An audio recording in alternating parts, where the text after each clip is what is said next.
of Jamaica's vision towards net zero. The Futures We Want case study was one of only 6 in the world, signalling Jamaica's readiness to design its own long-term strategy and to link its climate goals with its long-term economic recovery plans. I believe Professor Taylor will say more on that, but it is one of several initiatives the UK is happy to have supported. Jamaica is a front-runner in climate action leadership in the Caribbean region. You have long been members and partners in a number of activities piloting mitigation and adaptation initiatives, such as the Pilot Programme for Climate Resilience, the Coalition for Climate Resilient Investments, the Coalition for Disaster Resilient Infrastructure, and the Global Risk Finance Facility, and the Risk-Informed Early Action Partnership. Jamaica is a co-chair of the Financing for Development Forum and the Coalition of Finance Ministers for Climate Action. And recently, Jamaica became the first country in the Caribbean region to launch a catastrophe bond in partnership with the World Bank, which will ensure that there are some resources to help pay for recovery from major storms. Jamaica is a leading light among small island developing states, and we're particularly pleased to co-chair the NDC partnership with you. The NDC partnership is an innovative and effective mechanism for facilitating a responsive approach to the needs of SIDS and for helping to unlock support for development and implementation of NDCs. As we move closer to the actual event, we are working hard to ensure that all the logistical issues are being resolved. At COP26, we want to focus global attention on bending the curve to keep 1.5 alive and on how we might work harder to protect our communities. We want the G20 to deliver on its financial commitments, and we want to build collaborative bridges between and among stakeholder groups. Every single one of us here today has an important role to play. We are truly in this together, and so while we congratulate Jamaica on the progress you have made to date and the role that you're playing in the region, we look forward very much to your continued partnership and support on this critical agenda. Thank you.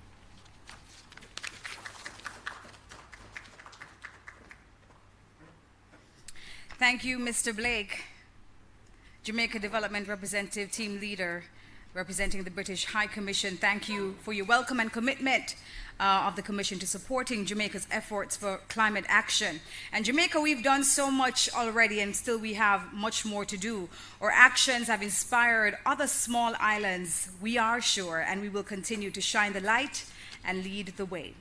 At this time, as we continue the presentations, I invite Ms. Denise Antonio, UNDP representative or resident representative for Jamaica, to bring her remarks.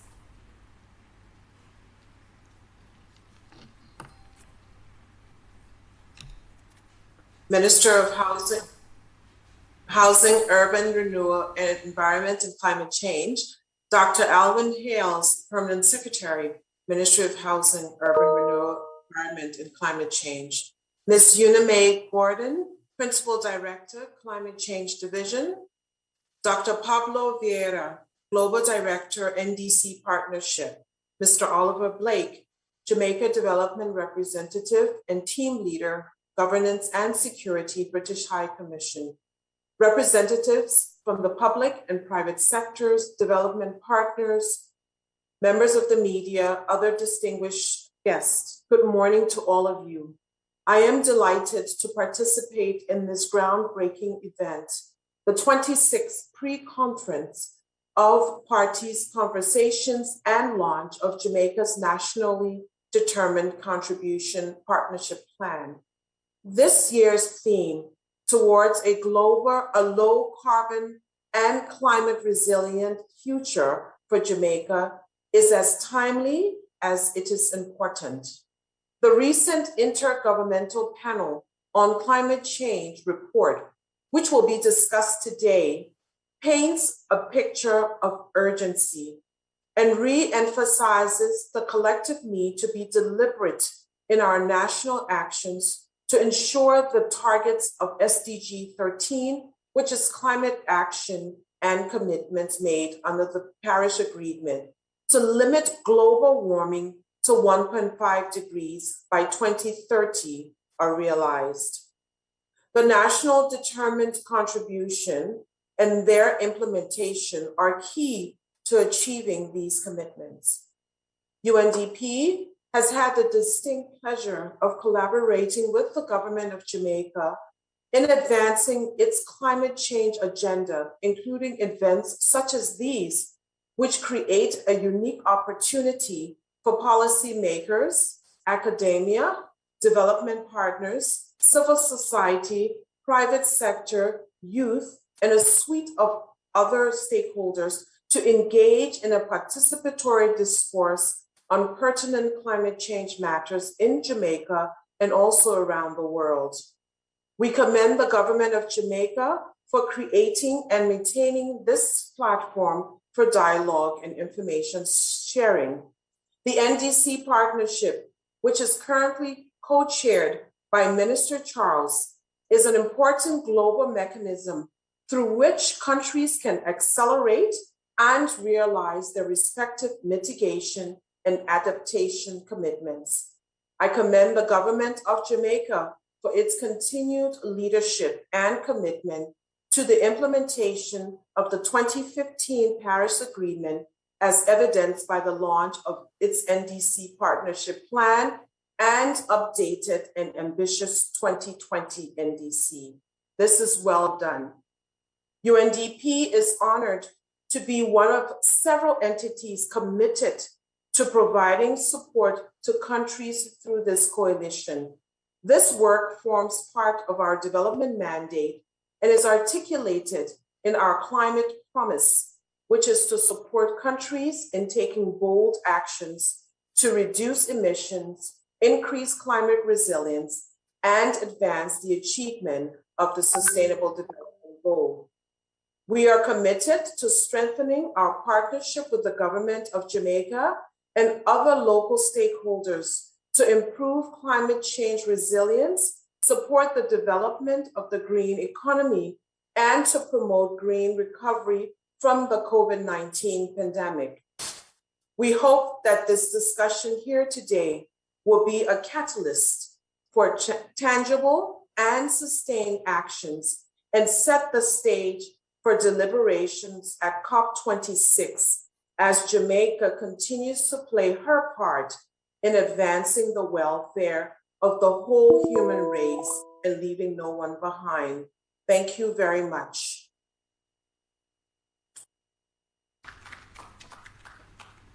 Absolutely. Thank you so much, Ms. Denise Antonio, UNDP resident representative for Jamaica. Thank you for the welcome and continued support by the UNDP to Jamaica's climate resilient goals. And I join you in echoing the sentiments of gratitude to have a leader who understands the assignment and knows that, of course, true leadership begins at the front. It oftentimes is very hard as we navigate new territories for a lot of us, but nevertheless standing to the cause. And at this time, it is my pleasure to invite to the podium the Honorable Minister Pernell Charles Jr., in the Ministry of Housing, Urban Renewal, Environment, and Climate Change, to bring his remarks. Please make him welcome.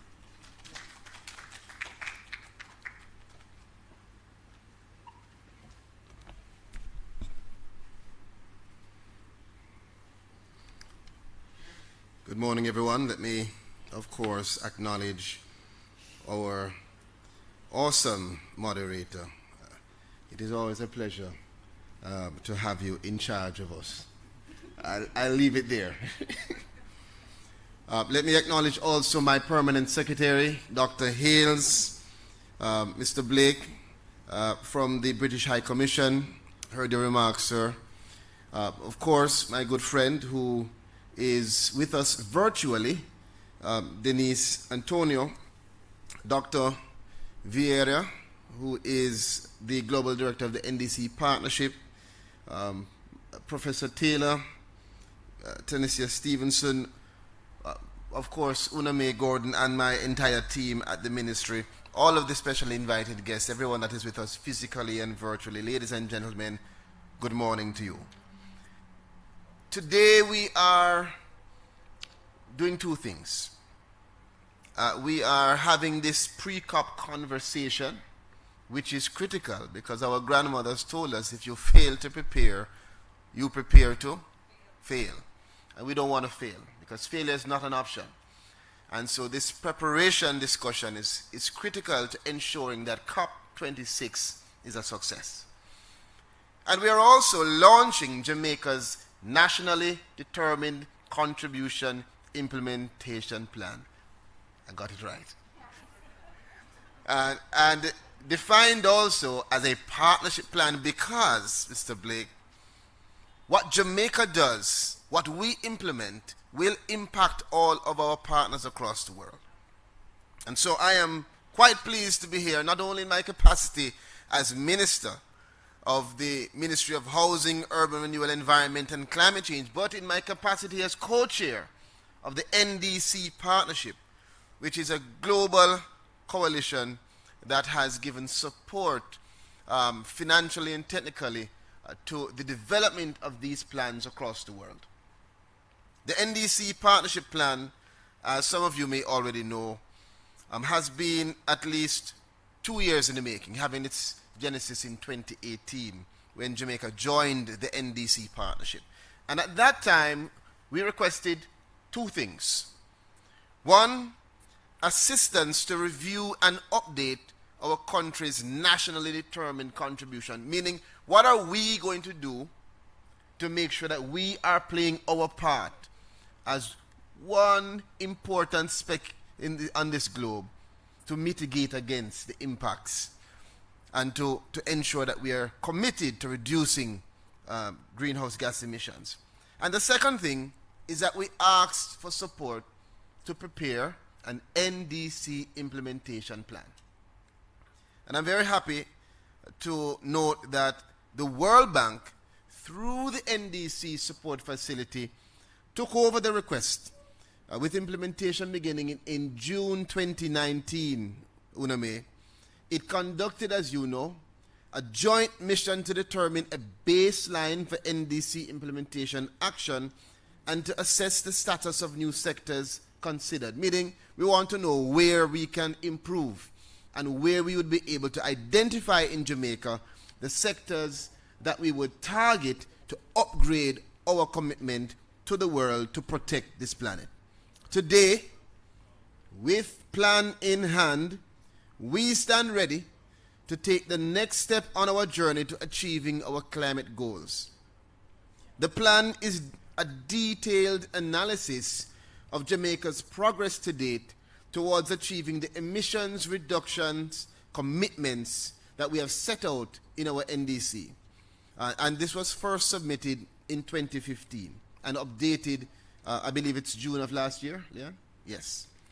It identifies the potential barriers that we need to overcome, including access to adequate financing, which is a critical concern for us, including the strategies to prioritize resources and other actions which can be taken to ensure that we achieve our objectives and our climate goals, Professor Taylor. Those goals, as set out in our revised NDC, which is available online to anyone that would like to read it, it's available on the website of the United Nations Framework Convention on Climate Change, UNFCCC.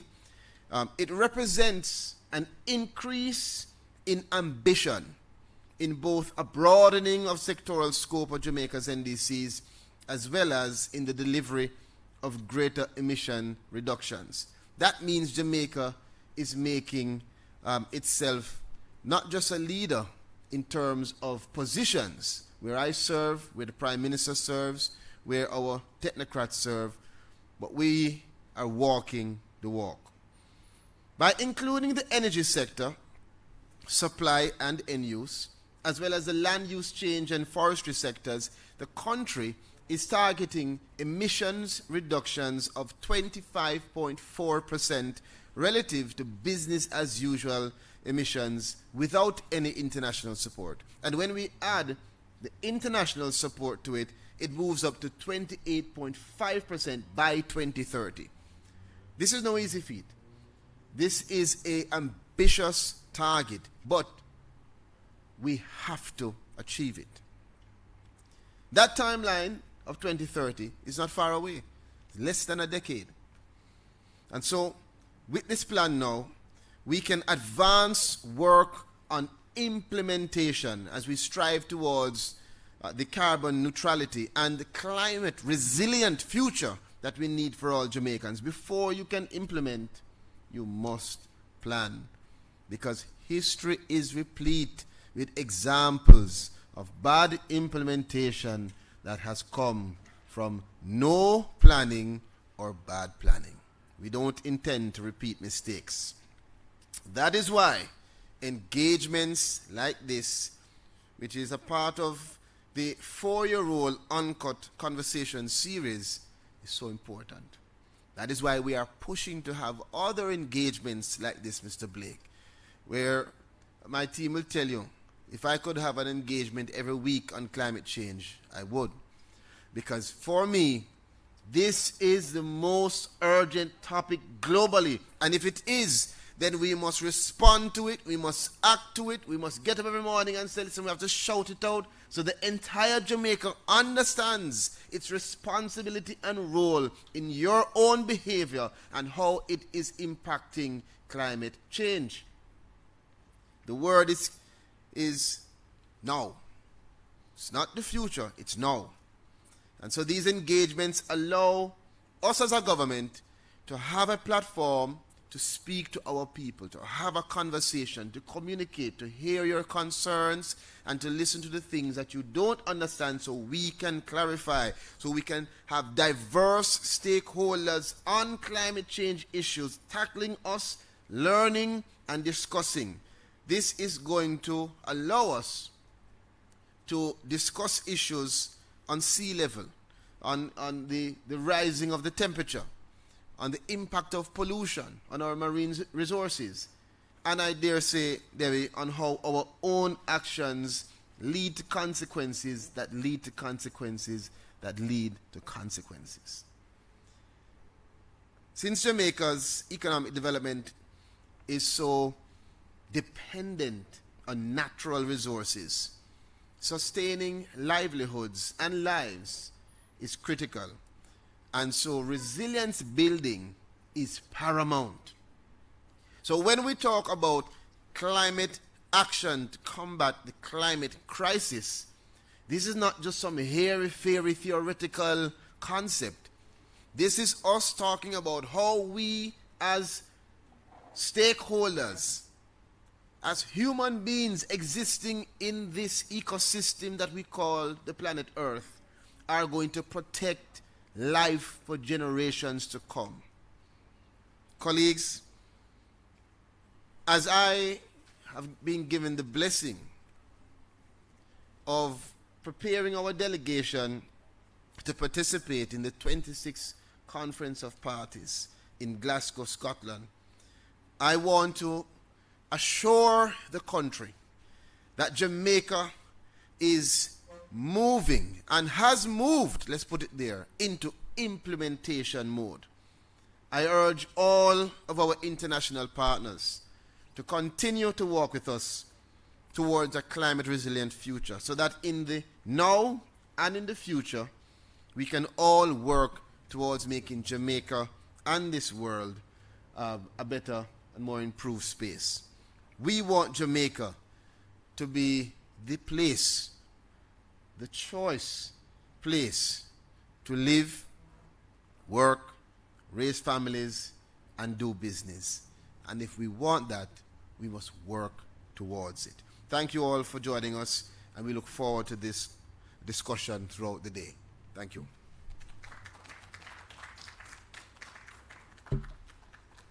Thank you, Honorable Minister Pernell Charles Jr. Thank you, sir. Your presentation suggests that we are preparing to win. That's what it did, and not waiting to fail. The plans are, as he said, ambitious, but we have to begin now with actions. The goal date is not really that far away, and if like you, or if like me rather, you have children, the concerns are there daily about the kinds of conditions that we are creating for them. So ladies and gentlemen, the conversations need to be had, and actions and implementations are where we are.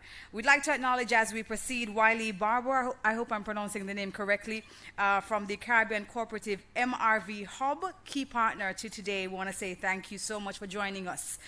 As we move forward, we go to our first session towards a 2050 pathway.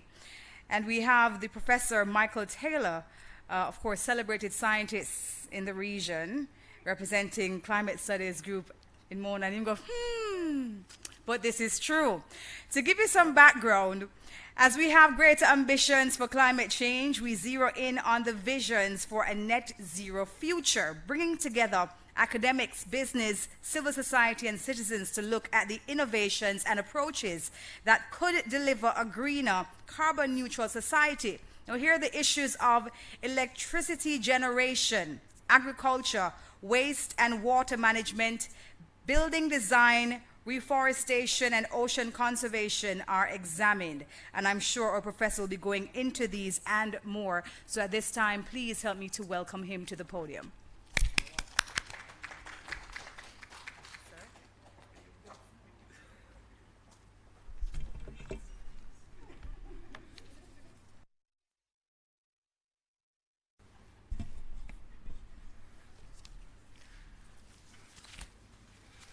Ladies and gentlemen, good morning. I don't have a clue who was being referred to a while ago.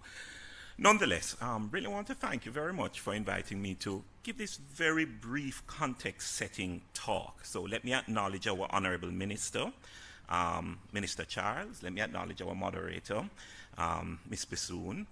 I acknowledge Mr. Blake, the representative from the UK Embassy, Ms. Antonio from the UNDP, Ms. Gordon and the entire team, our friends from the ministry, everybody, actually all colleagues and all the viewers who are watching this morning.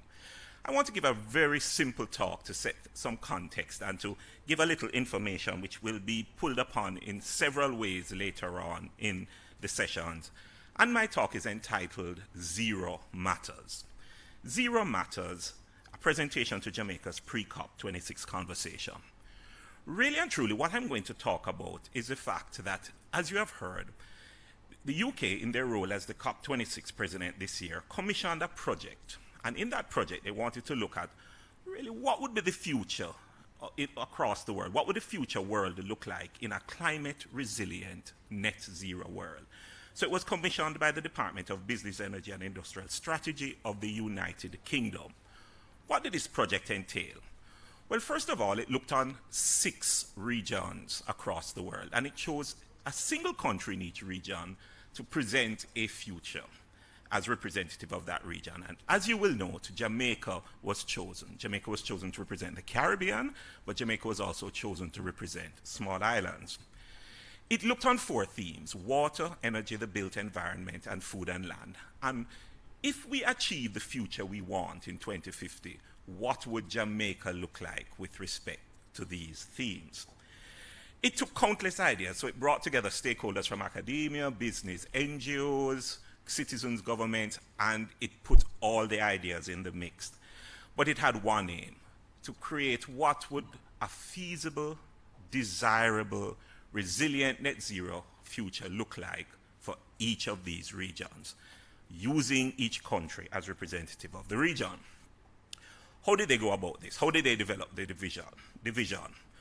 Well, of course, the 2 words are feasible and desirable.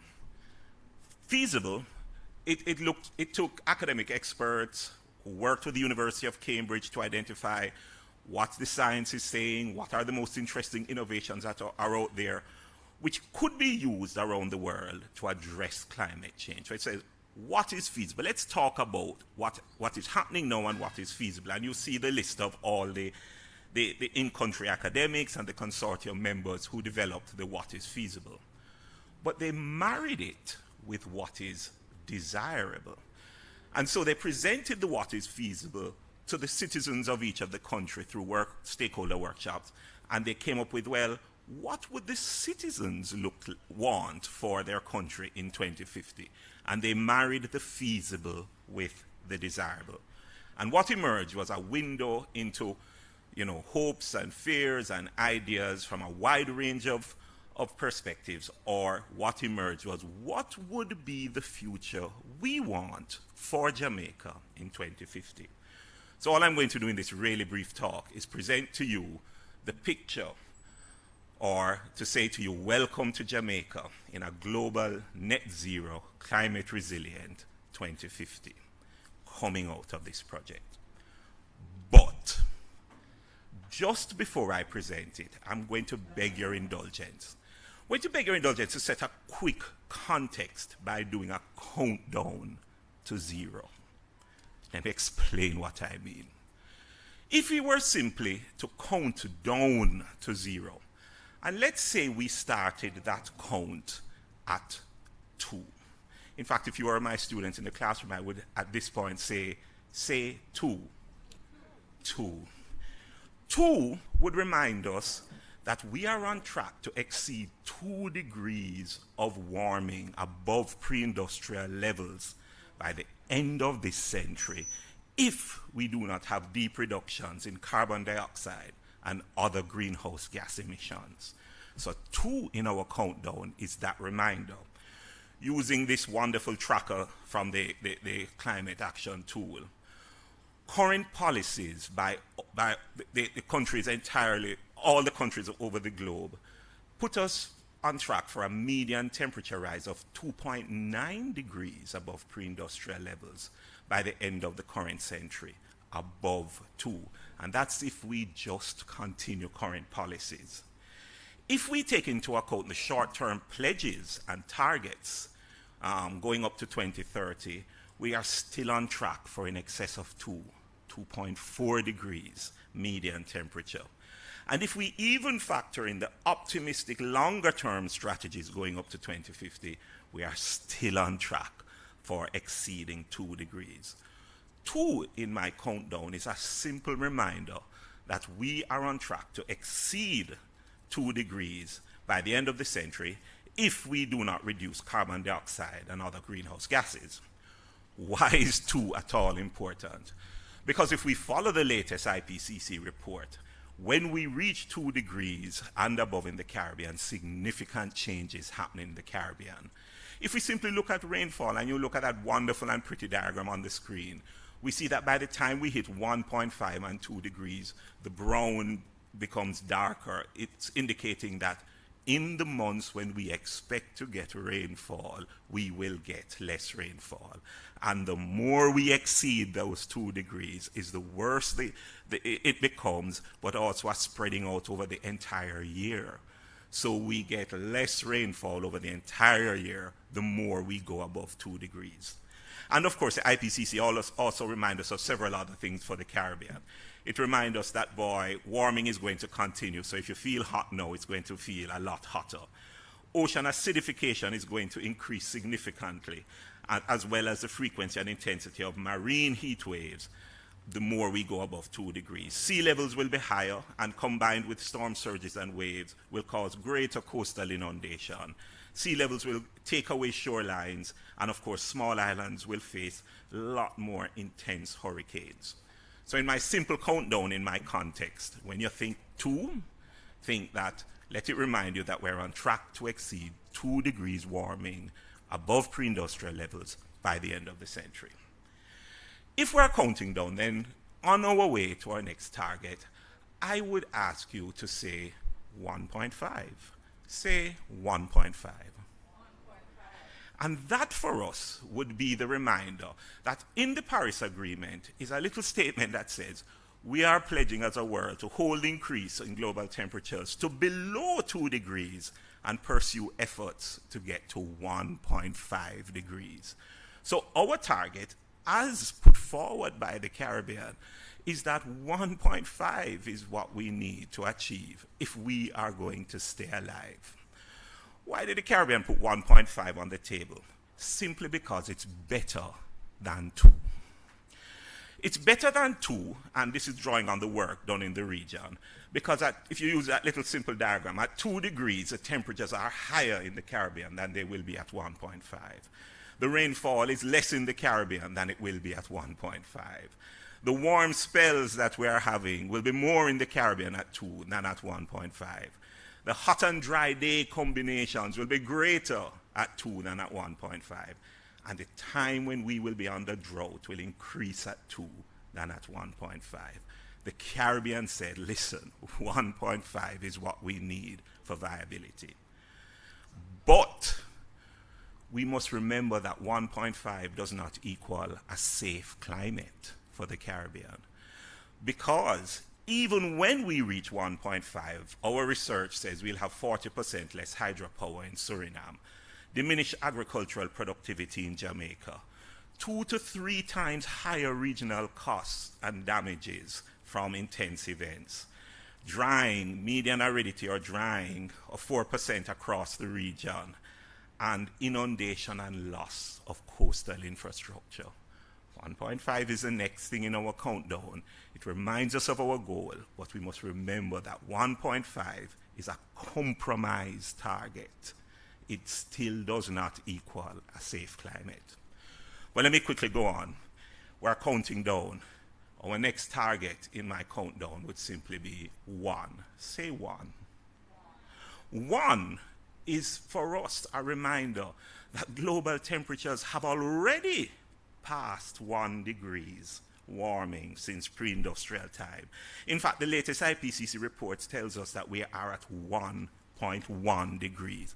The latest Ipcc report makes a stunning statement. Human influence has warmed the climate at a rate that is unprecedented in the last 2,000 years.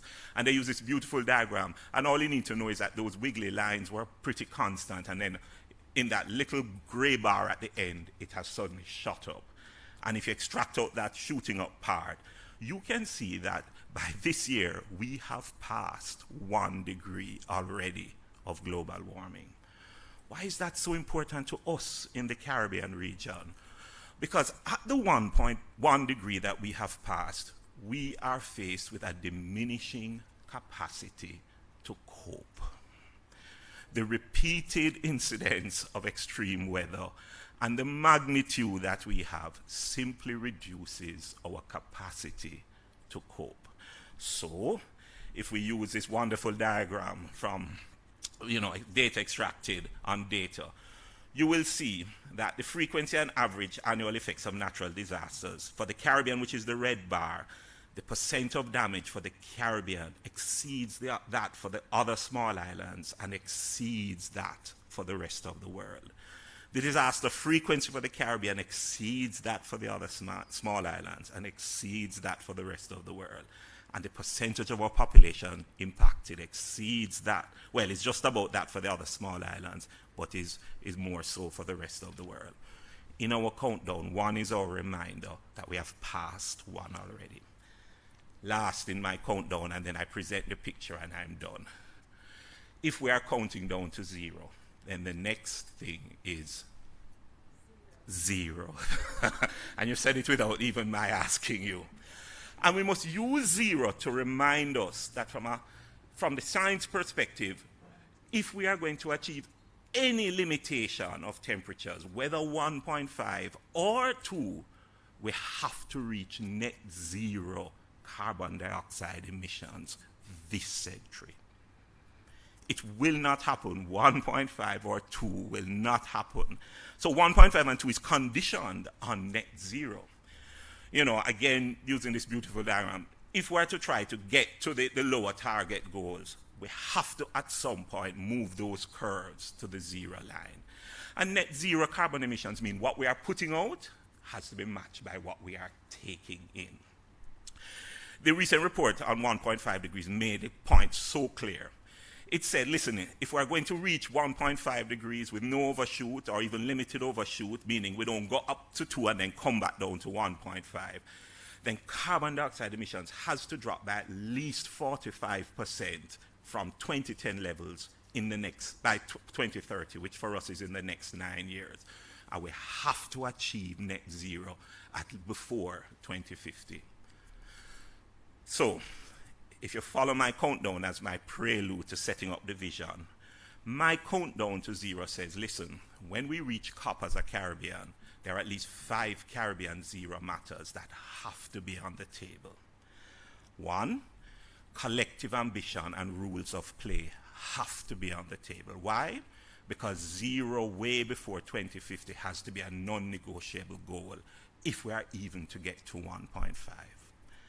2, mitigation has to be on the table, because the closer we get to net zero is the better the chance of achieving the best possible result. 3, 1.5 has to remain on the table.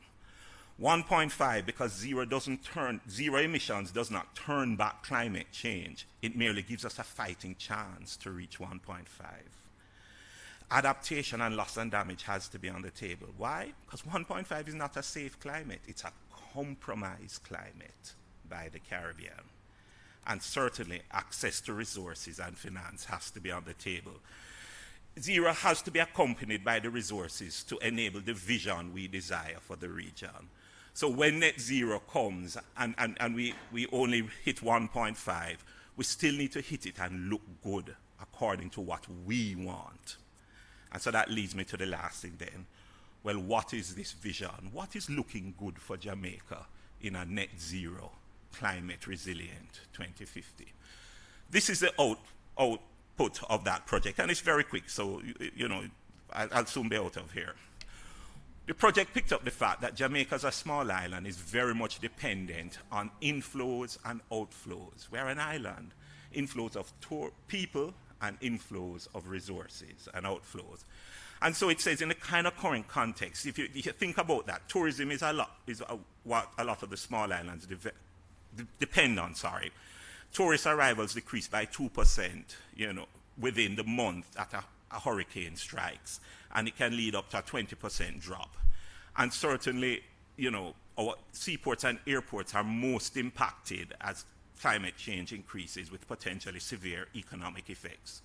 If you take that as context and then put in place everything that I spoke about, those zero matters which have to be on the table for COP, then this is what Jamaica could look like.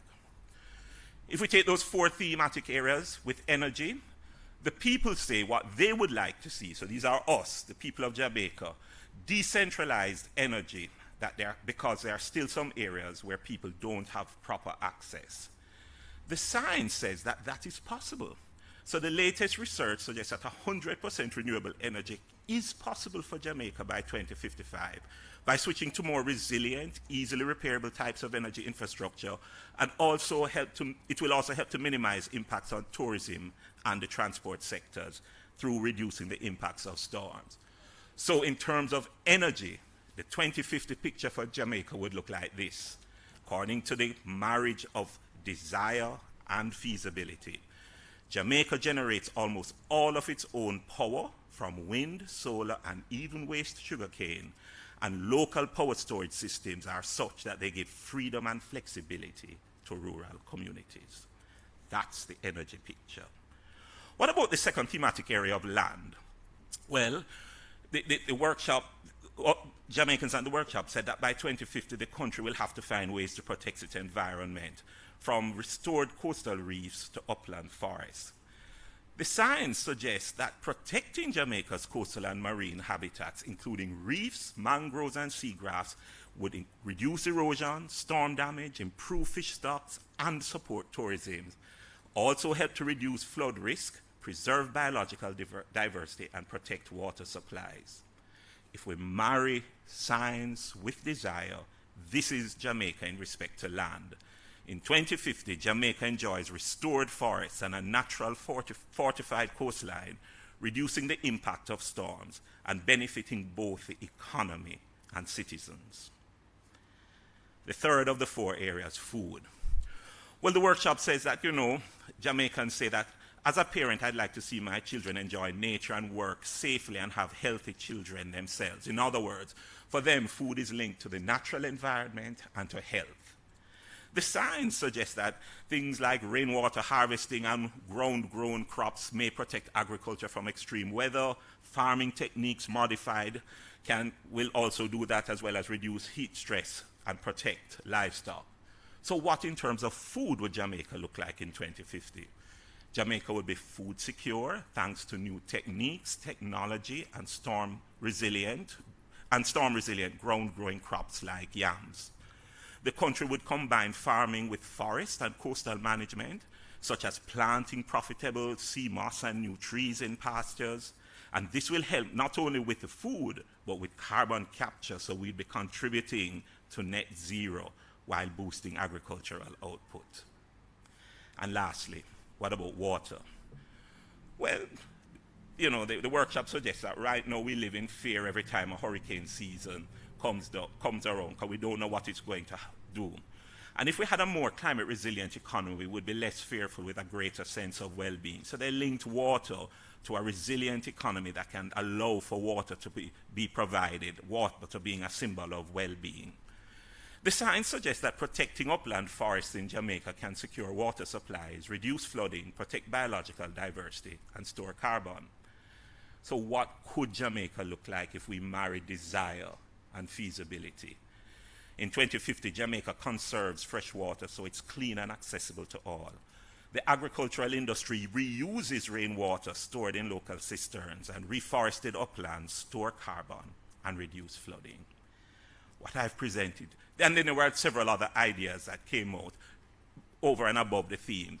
You will notice that most of the ideas that came out over and above the theme looked on the fact that Jamaica isn't just Kingston, and rural areas want to have the same level of services as people in the cities.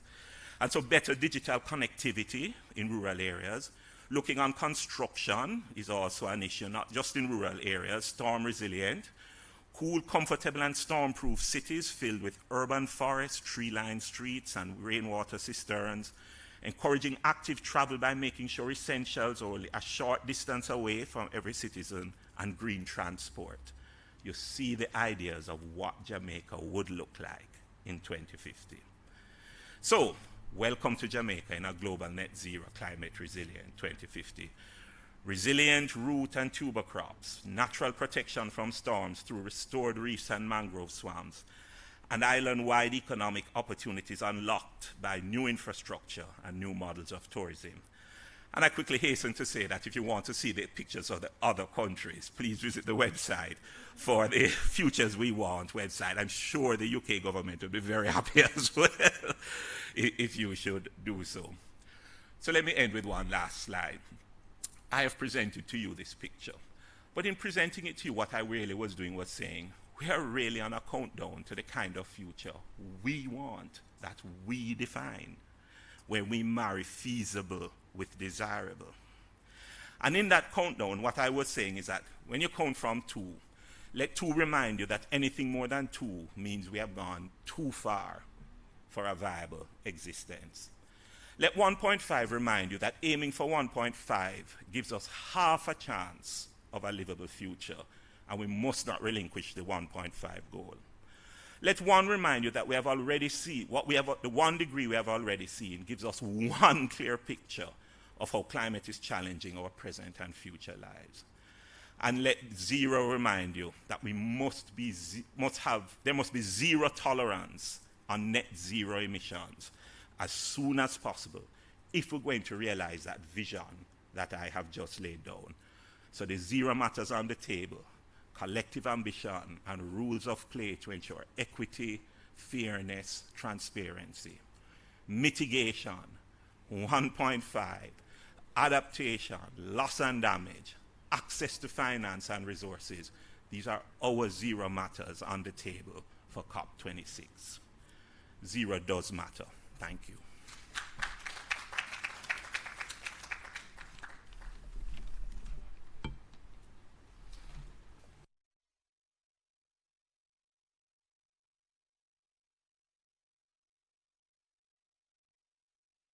Does matter.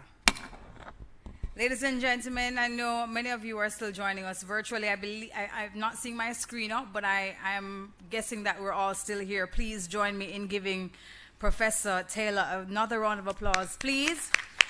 And Prof, I am going to keep calling it a celebrated scientists because it is deserving. What a beautiful breakdown.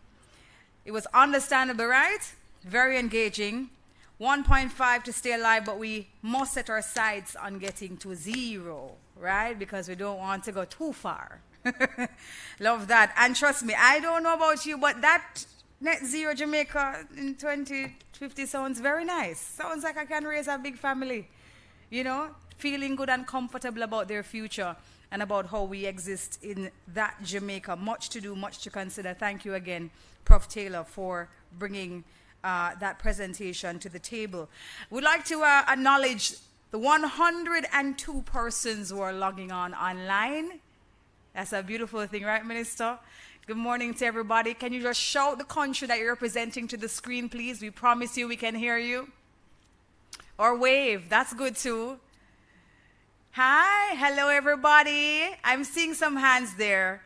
Hi, everyone. Thanks again for joining us.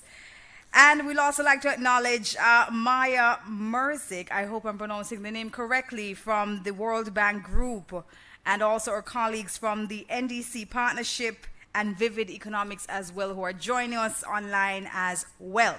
And we move on now to session 2. We're looking at the implementation of the NDC, or Nationally Determined Contributions. Just to give you some background, NDC are the actions each country commits to take towards climate change, taking into consideration the past commitments and the most recent commitments.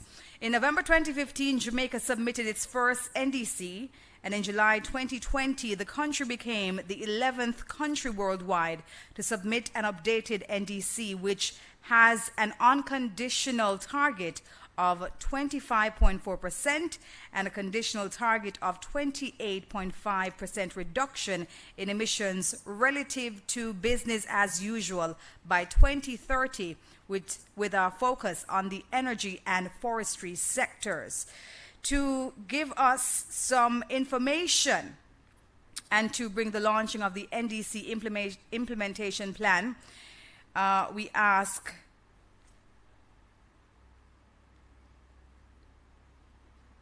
our first presenter, Dr. Pablo Vieira, Global Director for the NDC Partnership, to make the presentation on why an NDC implementation plan is important. And let me introduce Dr. Pablo Vieira.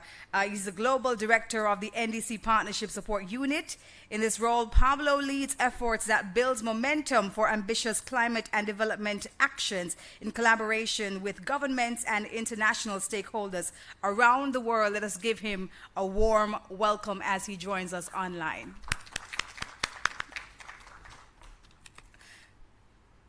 Thank you very much. I hope that you can hear me well. It's really going to be very difficult for me to follow on the very eloquent words of Minister Charles and the very, very impressive presentation by Professor Taylor, but I'll do my best. My name is Pablo Vieira. I am the Global Director of the NDC Partnership Support Unit. I am calling in from Washington, D.C., and I'm very, very happy and proud to be here today. Minister Charles, partners, distinguished guests, thank you for joining us today for the launch of Jamaica's NDC implementation plan. Mr. Charles, dear UNAME friends from Jamaica, thank you for the invitation to join you today for this very, very important event. I would have loved to join you today in person, but I promise I'll soon be visiting Jamaica and joining you in celebrating this very, very important achievement. The NDC Partnership welcomes this great opportunity to celebrate with our co-chairs their ambition and forward-looking climate action together with all of you today, and jointly discuss ways to support the implementation of this plan. The partnership is a powerful international coalition for climate action. Our membership recently reached a total of 115 countries, 44 international institutions, and 38 associate members that represent civil society, the private sector, academia, and subnational stakeholders. Created under the principle that effective coordination can accelerate results and enhance the collective impact of invested resources, we seek to increase alignment, coordination, and facilitate countries' access to resources for NDC implementation. We deploy the global network of resources and knowledge to assist countries to accelerate NDC implementation, access climate finance, and incorporate whole-of-society approaches to NDC planning and implementation. We have also provided dedicated country support to enhance the latest round of updated NDCs that have been submitted to the UNFCCC. through our Climate Action Enhancement Package, or CAP, and to integrate climate action with economic responses to COVID-19 through our Economic Advisory Initiative that was launched last year. And after 4 years deploying support to developing countries, we are seeing impressive results from many of our members. Today, of course, I want to highlight results that make me very proud. From a member country that has demonstrated incredible leadership internationally and that has walked the talk at home, as Minister Charles very well said it. I'm talking about, of course, Jamaica. Jamaica has been a valued and active member of the NDC partnership for over 3 years. And since January 2021, Jamaica is serving as the co-chair of the NDC partnership together with the United Kingdom. In that global leadership role, Jamaica has been strongly advocating for increasing climate change mitigation ambition and boosting climate finance, especially on behalf of communities most affected by climate change, particularly small island developing states. At the NDC partnership, we are proud to have mobilized technical and financial support from several partnership members for Jamaica's process of reviewing and enhancing its NDC and the elaboration of the long-term low carbon and climate resilient strategy. With support from the World Bank, the government undertook comprehensive economic and emissions modeling that resulted in a more ambitious NDC, doubling its energy targets with broader sectoral coverage and the identification of adaptation benefits and actions. Submitted in July 2020, Jamaica was one of the first countries in the region to take this bold step towards the objectives of the Paris Agreement. This support that was provided by multiple organizations and initiatives, including UNDP's Climate Promise, allowed Jamaica to unlock higher ambition and higher commitment. Complementary, and to support Jamaica's mid-century vision and plan its development pathway, during 2020 and 2021, the NDC partnership has provided broad support to the government of Jamaica on a series of key studies and actions leading to the development of a long-term low carbon and climate resilient development strategy. This work has been supported by 6 implementing partners: the Commonwealth Greenhouse Gas Management Institute, Rocky Mountain Institute, UNEP CTCN, UNFCCC Regional Collaboration Center, and the World Bank. I would like to take this opportunity to thank all the implementing partners for their engagement and crucial support to Jamaica. Now, turning to the subject of this session, NDC implementation plans, or what we call NDC partnership plans, are result-based frameworks that are developed by governments through whole of society and whole of government approaches to accelerate the implementation of their climate commitments, as included in their NDCs. Implementation plans can be used as a tool for coordination, for planning, for transparency, to track progress, and to mobilize resources for the implementation of the NDC. Each implementation plan is different, as the processes are fully country-owned, and every country has a different context and different needs, requiring a tailored approach. In the region of Latin America and the Caribbean, we have supported the elaboration of implementation plans in 12 different countries. Jamaica's NDC implementation plan sets out a clear vision for a greener, more prosperous future. By transparently communicating how it intends to fulfill its NDC, Jamaica is providing domestic and international stakeholders with an invaluable opportunity to participate in the country's decarbonization project and ensure its success. Jamaica's plan lives up to the promise of its updated NDC, and through a diverse and sustained stakeholder engagement, it clearly layouts the outcomes, outputs, and activities that are necessary to achieve its 16 commitments. This implementation plan also identifies the costs and funding sources of the included activities to help identify potential funding gaps and to serve as a key resource mobilization tool for the NDC. We're also pleased that the government of Jamaica plans to utilize the NDC Partnership's online partnership tool to share and maintain the implementation plan. This platform enables the plan to be a living document, accessible anytime, anywhere by government and partners alike, greatly facilitating coordination and implementation. I would like to take the opportunity to encourage those of our implementing partners who are in attendance to become better acquainted with the details of the NDC implementation plan in Jamaica and start thinking about how you may be able to support these efforts. As we all know, as we move from committing to higher ambition through the submission of new NDCs, countries are shifting towards their implementation, and mobilization of finance and support will be critical for countries to be able to achieve their goals. As we can see from countries like Jamaica, there are two components of their NDCs, the conditional and the unconditional. For those, the international community needs to step up in mobilizing finance and resources so that we can accelerate implementation of those NDCs and reach the ultimate goals of the Paris Agreement as soon as possible. The NDC partnership stands ready to support the implementation of Jamaica's updated NDC in any way possible and looks forward to witnessing these commitments becoming a reality on the ground. To this effect, in the coming weeks and months, the NDC partnership will work with the government of Jamaica to identify remaining funding gaps in their implementation plan in order to mobilize the technical and financial resources available from members of the NDC partnership. Once again, I want to thank the government of Jamaica for continuously leading by example. The NDC partnership is honored to have you as co-chairs and as close partners. Thank you to our implementing partners for stepping up to support Jamaica's climate ambition. I wish you the best implementing this very ambitious NDC and its implementation plan. And we stand ready to support you all the way. Thank you very much.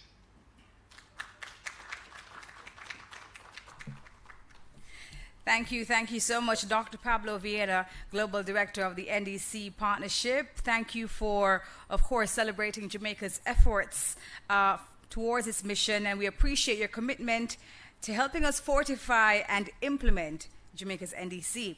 And ladies and gentlemen, we continue with the presentations, and at this time I ask Mr. Omar Alcock, Senior Technical Officer Mitigation, Climate Change Division, to do his presentation on the plan, and he's with us, joining us. Good morning to you, Mr. Alcock. You may go ahead.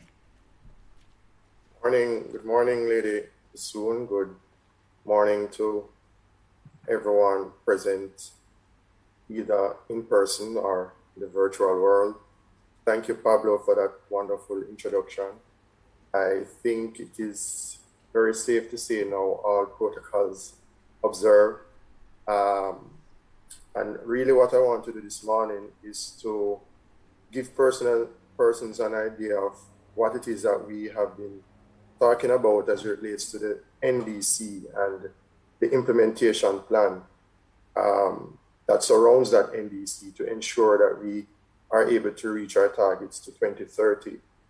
Now, on our journey to developing the implementation plan, we are very grateful to the support that has been received by the NDC partnership and its support unit. As well, support received from the World Bank through the NDC support facility. And of course, our consultants who are almost one of us now from Vivid Economics in the UK, incidentally. We are very grateful for the financial and the technical assistance that has been provided for us to reach where we are now towards a low carbon and climate resilient future for Jamaica. As I push forward, so really what I want to accomplish this morning is to look at four things mainly. The first one, what are the targets that we have been able to identify in the implementation plan, emanating, of course, from the submission of our NDC, which Minister so eloquently discussed and spoke on. And then what are the 16 commitments surrounding that plan? What, as well, are the needs, both financially and technically, that will be required in an effort to achieve those targets and to achieve what has been set out based on the 16 commitments in the plan. And as we implement, how do we then monitor to ensure that we continue to be on the right track? How do we then look at what our key performance indicators are, and as well allocate responsibilities where appropriate? So I think coming after Prof. Taylor's presentation is a very hard task, and just leading the way into Professor Stevenson's presentation as well, we're looking at where are we now? we are not so much in a very comfortable place. Our NDC is very much underpinned by the science, by local policies as well. And the science is showing that right now we are only a few years away from being able to comfortably limit global warming to 1.5 degrees. The most recent report, very startling report, has clearly shown that human activity is what is causing our planet to warm, and it's warming faster than we have actually hoped. And so with these things in mind, we developed an updated NDC in an effort to reduce the levels of emissions or contribution to the global community in doing so, while in the same sense, be able to acquire what we have termed adaptation co-benefits. And so our NDC is really predicated now on two sectors: activities, programs, projects, and initiatives in the energy sector, and similarly for the forestry sector. And this is an update from our first NDC, which was only based on activities in the energy sector. And so we have been trying as best as possible to spread economy-wide approaches as it relates to updating our NDC, which is really what is required based on our commitment to the global community in our Paris Agreement. And so in energy, we identified opportunities to deepen the emission reductions that is delivered in the sector. And it's really a part of an increasingly comprehensive approach to decarbonizing the sector, covering both electricity generation and other energy use subsectors. Similarly for forestry, the sector accounts for more than half of the island's total land use. So it is significant. And so GOJ has committed to maintaining at least 30% of the country's land mass as forests. And there are commitments by forestry through its National Forest Management and Conservation Plan and other policies and strategies that they have in-house to commit to no net loss of forest cover. There's also commitment to plant, and many persons will be well aware, 3 million trees between 2019 and by 2022. 3 million trees. And these are just some of the key areas that I've been able to draw out from the NDC that was submitted in 2020. And so, culminating from those, there are a number of what we have termed as adaptation co-benefits that would be derived. And so a shift to cleaner energy in the energy sector will reduce local air pollution and therefore benefit human health. In addition, preservation of the forest cover will improve water, soil, and air quality, and of course, reduce incidences of soil erosion. And so getting to the meat of the matter now, our implementation plan. In the plan, and remember the plan is an extension of the updated NDC. And for those that have been privy to going through the updated NDC, you'd have seen two terms there jumping out at you. This term about conditional targets and then the next term, unconditional targets. And conditional really speaks to activities, projects, and interventions Jamaica can undertake if international support is provided. And that support can range from grant funding, technical assistance, capacity development or capacity building opportunities, private investments, preferential loans and facilities, and so on. And so that is conditional. But unconditional, these activities, projects, and interventions, through those activities, Jamaica can implement with own public resources and through capacities developed in-house. So we're doing it by ourselves. That's really what it's saying for unconditional. And for the conditional, we're getting the support from the international community, whether it's from the international development partners, from agencies on the outside. But it's just that it's not only from government coffers, it's not only from national entities we're supporting. That is what conditional elements of the NDC means. Be able to identify, based on our interactions with the stakeholders in both the energy and the forestry sector, 16 commitments, right? They are color labeled, and don't worry if you are not able to quickly go through all 16 here, because I'm going to attempt to do that before my presentation ends. But just to mention quickly that the light blue represents unconditional financing, while the sky blue represents the conditional financing, and hopefully that is clearly brought forward on the PowerPoint in the virtual world. And so if we were to look at the first, which deals with the integrated resource plan that was developed by the Ministry of Responsibility for Energy, that's MSET, Science, Energy and Technology, developed in 2019, and indicates for us that there will be possibly a first schedule of deployment of renewable energy technologies by 2022, which is next year.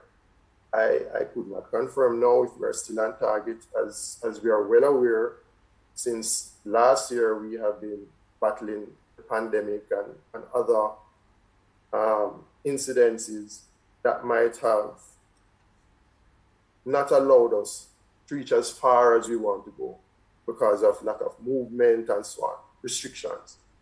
But nonetheless, the IRP has indicated that we are able to meet or be successful in implementing renewable energy targets between now and 2030. Some of which are mentioned here, for instance, 300 megawatts of renewable energy capacity procured in the coming years. The JPS has already started its ability to be able to facilitate that renewable capacity by deploying 25 megawatts of hybrid energy storage systems at the Hunts Bay facility. And these are just some of the elements of what are expected and what is being done. Right now, MSET, as far as we are aware, are on track to deliver approximately 500 megawatts of capacity by 2030, right? So I mentioned 300, but that's just in the short term. But in the more medium to long term, at least 500 megawatts is expected between now and, I believe, 2037, if memory serves correct, from the IRP. Now, investments, of course, would be required to be able to implement these renewable energy capacities. So funding is required from international partners, funding are required from private sector stakeholders, and basically anyone who is interested in ensuring that we are able to meet the target and interested as well in benefiting financially from the implementation of renewable energy resources in the electricity sector. Next, it's the net billing facility. And one of the main targets put out by the JPS in collaboration with the Ministry of Responsibility for Energy is that we should have 12.8 megawatts of distributed solar capacity by 2020. I believe from our last discussions with JPS, we might have exceeded that target already. But of course, there's always opportunity to expand. And so we are hoping that persons would be interested in further expanding the ability to provide renewable energy resources to commercial entities and to residential entities, which would, of course, increase our capabilities to produce for ourselves and to be less reliant on our national grid, which is predominantly generating from fossil fuel resources, which basically is not good for our environment. We have heard from Professor Taylor that global warming, what the impacts are, and what we don't want to do is to add to that, right? Regardless of how small we are and that our impacts are not as great as, for instance, the developed world. we still want to contribute sustainably to the future of the country. And so there is opportunity to expand on the distributed solar capacity that currently exists. For targeted reduction in system losses, of course, this has been a ticklish issue with JPS and with the regulators. And so, but there are opportunities as well to further reduce the current 20% plus losses that currently exist on the national grid and in its infrastructure. And so opportunities are there, the upfront costs of over 64 million US to be able to do that. We are getting support from the IDB currently to develop a roadmap. But of course, once that roadmap is developed, we actually have to implement. And so partnership with the JPS in this sense and with the ministry would be critical. Next, there is the LED street lighting facility program, I should say, that is currently ongoing. And of course, technical support is provided through CDB there. It's an ongoing program. Of course, the upfront cost for this program has been estimated to be around US $30 million. But this covers the public space, right? I just wanted to mention that. There are, of course, opportunities again for persons to be involved within various private spaces to be able to implement LED lighting infrastructure, whether it is within private residences or for street lights within private communities. And so those elements still exist for opportunities to expand for us to be better able to reduce our generation needs, shaving peak loads, and also be better able to not consume as much as it relates to fossil fuels. Next, there is a switching to T8 fluorescent lamps. And as simple as these initiatives may seem, facilitating an activity as simple as this would help, for instance, reduce electricity bills in, let's say, the hospitals or the schools or within other government entities or government programs that currently are using inefficient lighting infrastructure. And so that opportunity also exists. There are programs now to improve the energy efficiency in those facilities that I have mentioned. But of course, it might not necessarily reach every single facility. And so once again, there is opportunity and scope for us to be able to scale up where that is concerned. And so more support may be needed to fully implement and to monitor the continuous supply of, for instance, light bulbs. Right, as I push forward. And so we have also been able to discuss with our partners from the transport sector what some of their needs are. And we have identified that there is the need for 136, at this time, 136 low carbon buses to be able to facilitate movement of people and at the same time reduce the levels of emissions that would have been emanating from that sector. However, the key barrier for this sector is the funding from private actors, which will be critical to meet the high upfront cost. And you see what the estimated cost is there, almost $31 million US. And that is based on pilots that were done from LNG fuel buses that are currently on the road to date.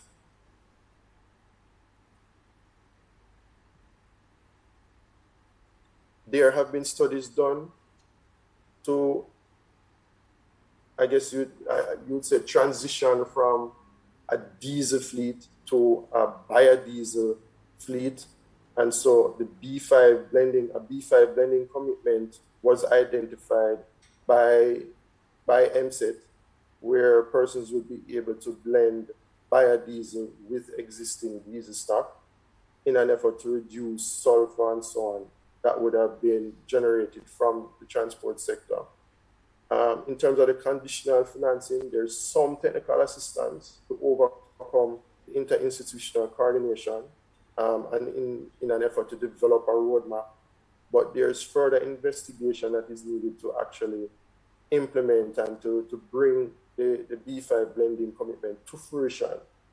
So studies were done, but we need to move from just the studies now to actually possibly doing full-fledged pilots. And similarly as we did with the E10 project in our program in 2008, be able to fully roll out a fuel stock where diesel is blended with 5% of it is blended with biofuels or biodiesel, where this is concerned.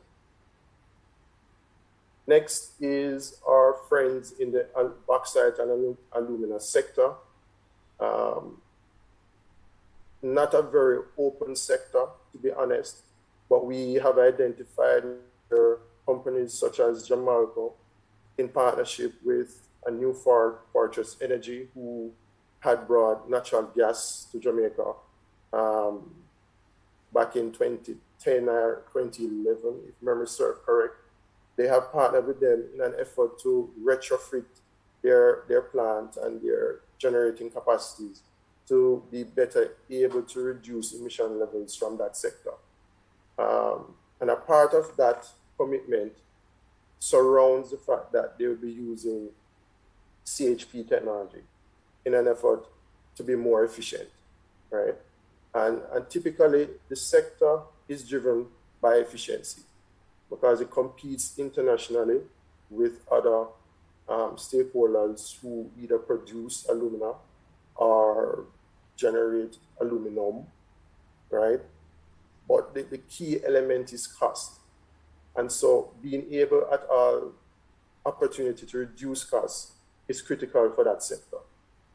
New Fortress has built so far a 100 megawatt gas-fired CHP plant in Clarendon, supplying up to 100 megawatts to the JPS. And this is just one example, right? And that opportunity is also afforded to the alumina sector, bauxite alumina sector, with Jamaica being one example.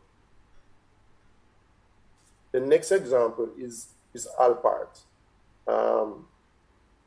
Some of the immediate next steps are for us to liaise with JISTV to assess timelines, operational costs and savings, and determine whether or not NDC targets can be met out of what it is that they're looking to achieve with implementing LNG program at Alpart. We have been engaging stakeholders such as the Jamaica Bauxite Institute, the Ministry of Transport and Mining, and so on, in an effort to continually monitor what the progress is as it relates to the transition that that particular refinery is going through. There's also the Energy Efficiency and Conservation Program being led through partnership with the Inter-American Development Bank. And this has a conditional financing of US $20 million, and it's a loan operation to improve efficiency and conservation in various areas. The EECP resulted in US $2.17 million in savings. But once again, it's another area that we have identified where we can expand on the scope to improve efficiency in other commercial areas and also within residencies. And so opportunities are available there for persons to also get involved as we look to improve, again, our GHG emission reduction situation.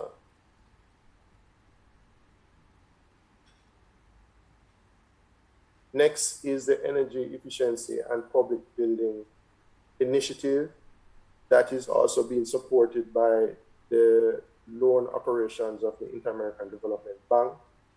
In 2019, 330 public sector professionals were trained in energy efficiency and energy intervention. There's ongoing activities which include investment grade audits, installation, operation of new energy efficient technologies, and developing technical expertise as it relates to energy efficiency maintenance. It is based on the same loan that I just mentioned, the US $30 million loan facility. And some of the immediate next steps would include retrofitting of energy efficiency technologies, securing ongoing funding to actually maintain what has been installed, and upfronting costs to assist where some of those elements are concerned. And in a case like this, the opportunity is available for persons to partner with MSET. And with us as well, because we have been working with MSET to ensure that some of these targets are being met. Next, we have the work being done in the water sector, and so reduce non-revenue water distribution loss in the Kingston metropolitan area was a very key factor to that. Persons would well be aware that we had non-revenue water losses in the range of 60 to 70%, which was significant. And persons might also be well aware that the water sector is one of the largest, if not the largest, consumer of electricity as it relates to government. And so with that kind of background, we found it useful that even with the work being done in Kingston, there is opportunity to scale again for other regions. So in St. Catherine, in St. James, we find that there is opportunity for us to partner with persons in the water sector to bring water to persons, portable water to persons in need efficiently and effectively. There are current targets in place. There are current targets in place to reduce levels of non-revenue water by 30 to 60% between now and the next year. I think the NWC are already way ahead as it relates to achieving some of those targets. But once again, there's always the opportunity for public-private partnerships and for us to be able to scale up whatever activities are taking place in that sector. Now, as we deal with what is happening in forestry, I mentioned before the 3 Million Trees initiative. I don't have the exact figures now to date as to how many trees have been planted, but certainly the support being provided by IDB and the EU has been significant. And in addition to support being provided by other members of the private sector, to date there is an upfront cost estimate of US $2.16 million in an effort to provide support to the tree planting initiative. And if you look at this figure compared to what the other figures I have been mentioning before, it is not so significant, and I believe we can provide support the Jamaican community and the private sector in an effort to meet this 3 million target that was announced by the Prime Minister, I believe, in 2019. Yes. I mentioned already what some of the benefits would have been to being able to plant more trees, preserve our forests, things like improving our soil and water quality and reducing the air pollution, and being able just basically to sequester any carbon dioxide that we would have been contributing to the atmosphere, which would have then been contributing to greenhouse gas emissions. All right, so we're nearing the end, so I'm speeding up now. So there's also the no net loss of forest cover that was identified in the Forestry Department's plan. And this simply means not cutting down trees. It's as simple as that. There are no cost elements involved, really. It's just maintaining the reserves that we currently have. Next is, again, the water sector.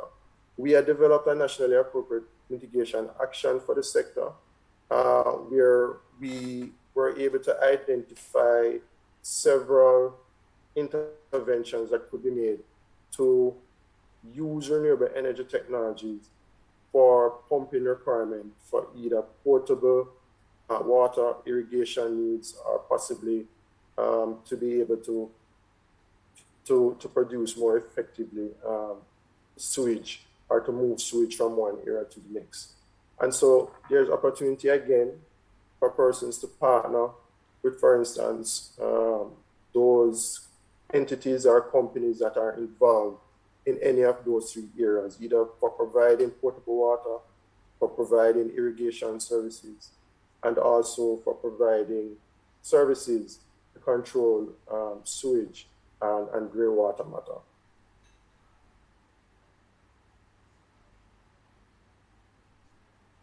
And so clearly there are some funding gaps that currently exist. We have identified 11 commitments which are already fully funded, but despite being fully funded, I will reiterate again, these are just some projects in some areas, and there is great opportunity for scaling in others. So where we see something has been successful in one particular area or community, we are quite sure and confident that in another community, something very similar could also happen. And so even though we have 11 commitments fully funded, there are some partially funded areas, and there are 5 which are still undetermined. So 5 areas which fully need support for. And the 3 key areas are the water sector, transitioning that should take place in the transport sector and in industry, and general renewable energy take-up, whether at the commercial or the residential level. Some of the reasons the take-up has not been what we have been expecting is as a result of some barriers that exist in the energy sector. So generally, the key barrier is the upfront costs to implement or to install renewable energy technologies. Persons are not so willing, at least in the beginning, to upfront the cost because they can't find it. But there are several avenues and schemes and opportunities available. For instance, energy service companies getting into arrangements with the JPS and other funding opportunities out of the DBJ, for instance, that can help to overcome some of those barriers.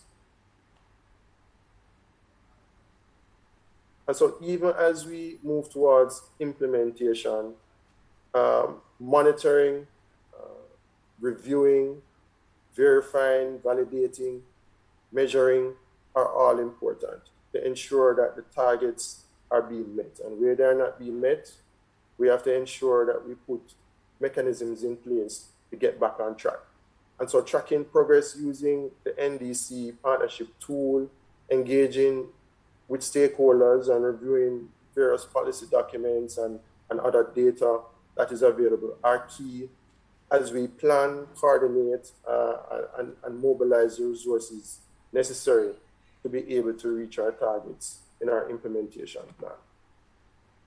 And so the partnership plan provides for us, well, the NDC partnership, through the partnership plan, provides for us a tool where we are able to organize our priorities.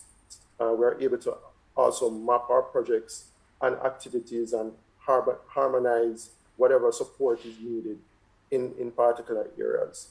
And so the partnership plan serves as a central place to plan, to track, and to mobilize the support needed in an effort that the NDC that was submitted to the international community can be achieved, and that we are able to meet our emission reduction targets. And so for those that are interested, I'm hoping that someone would place a link in the chat. For those that are interested, the plan can be found here. I have shortened the link for persons who are screenshotting and writing down very vigorously, that once you use this link, you should be able to access the plan directly. And I pause for 2 seconds for those persons. Right?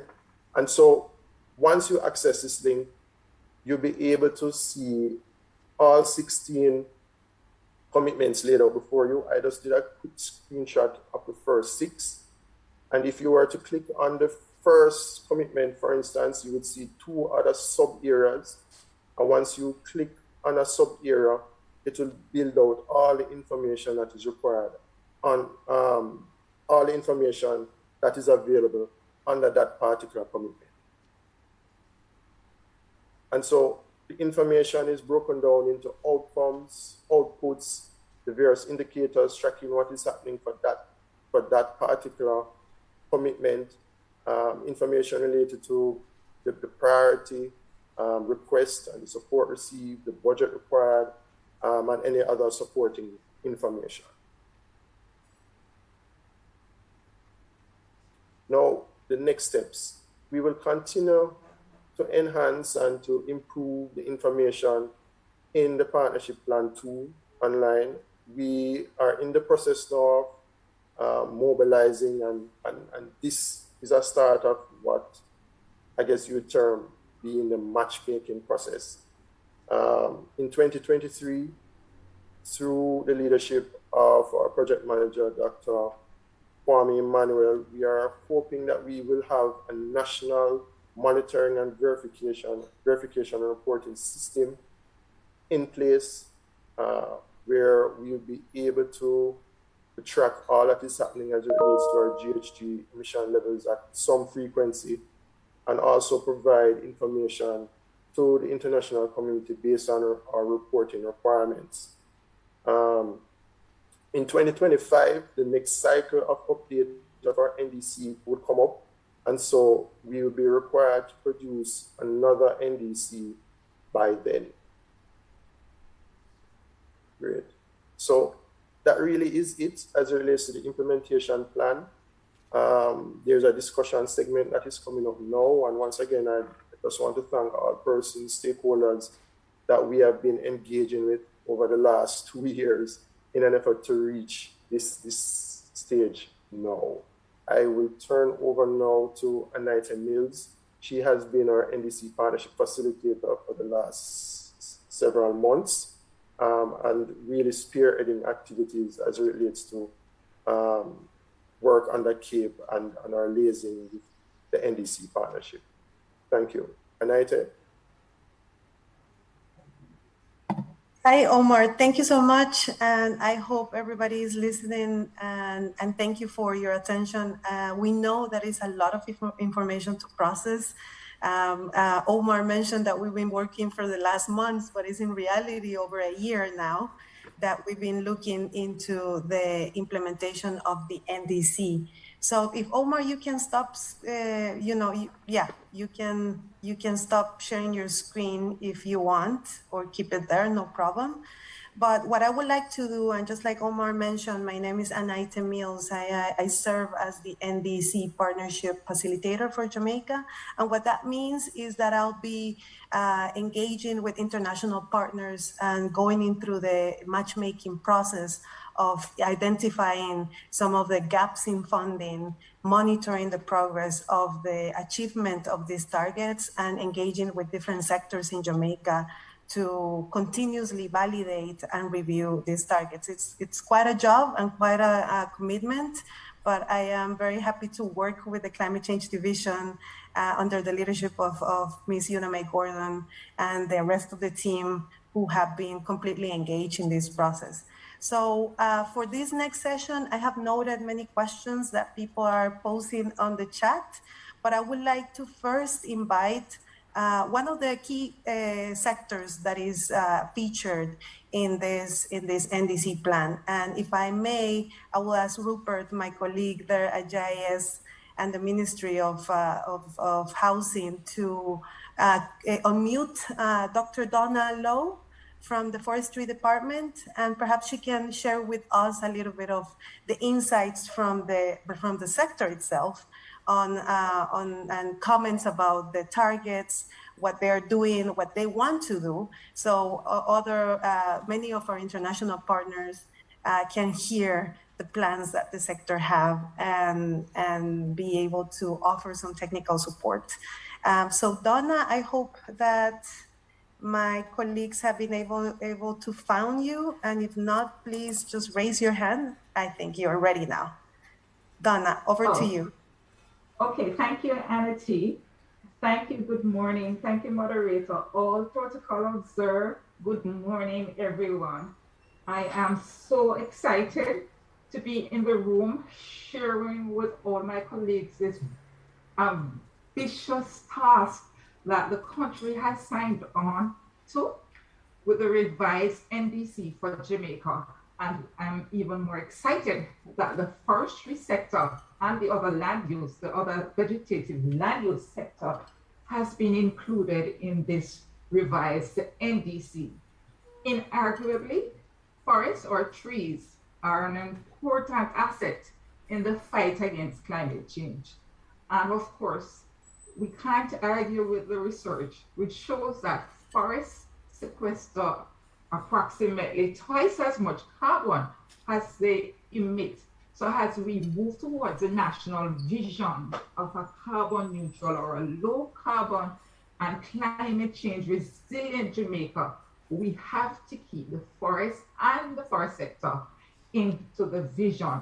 So as Mr. Alcock pointed out in his presentation, the agency was modeled, and we worked closely with the World Bank and Vivid Economics to come up with the model that in fact demonstrated that including the forest sector in the revised NDC was increasingly ambitious and achievable. So under this revised NDC, the agency, which is the lead government entity, has committed to plant 3 million trees in 3 years. So in effect, the 3 million tree planting would culminate in the year of 2023. This is an initiative that was put on the table by our Honorable Prime Minister in 2019. As you mentioned, it came out of the block slowly, partly due to the fact that the necessary or underpinning resources, more so finances, were not then earmarked for this national initiative. Since then, though, the agency has been aggressively courting our private stakeholders and other entities in public-private partnership towards the execution of these 3 million trees in 3 years. So Mr. Alcock, as you mentioned, that you didn't have the updated figures, but to date, at the end of August, we have planted just a shade under 800,000 seedlings. And we are anticipating a significant uptick in this figure in the next planting season that starts in September, because we have several large reforestation initiatives and programs coming on stream.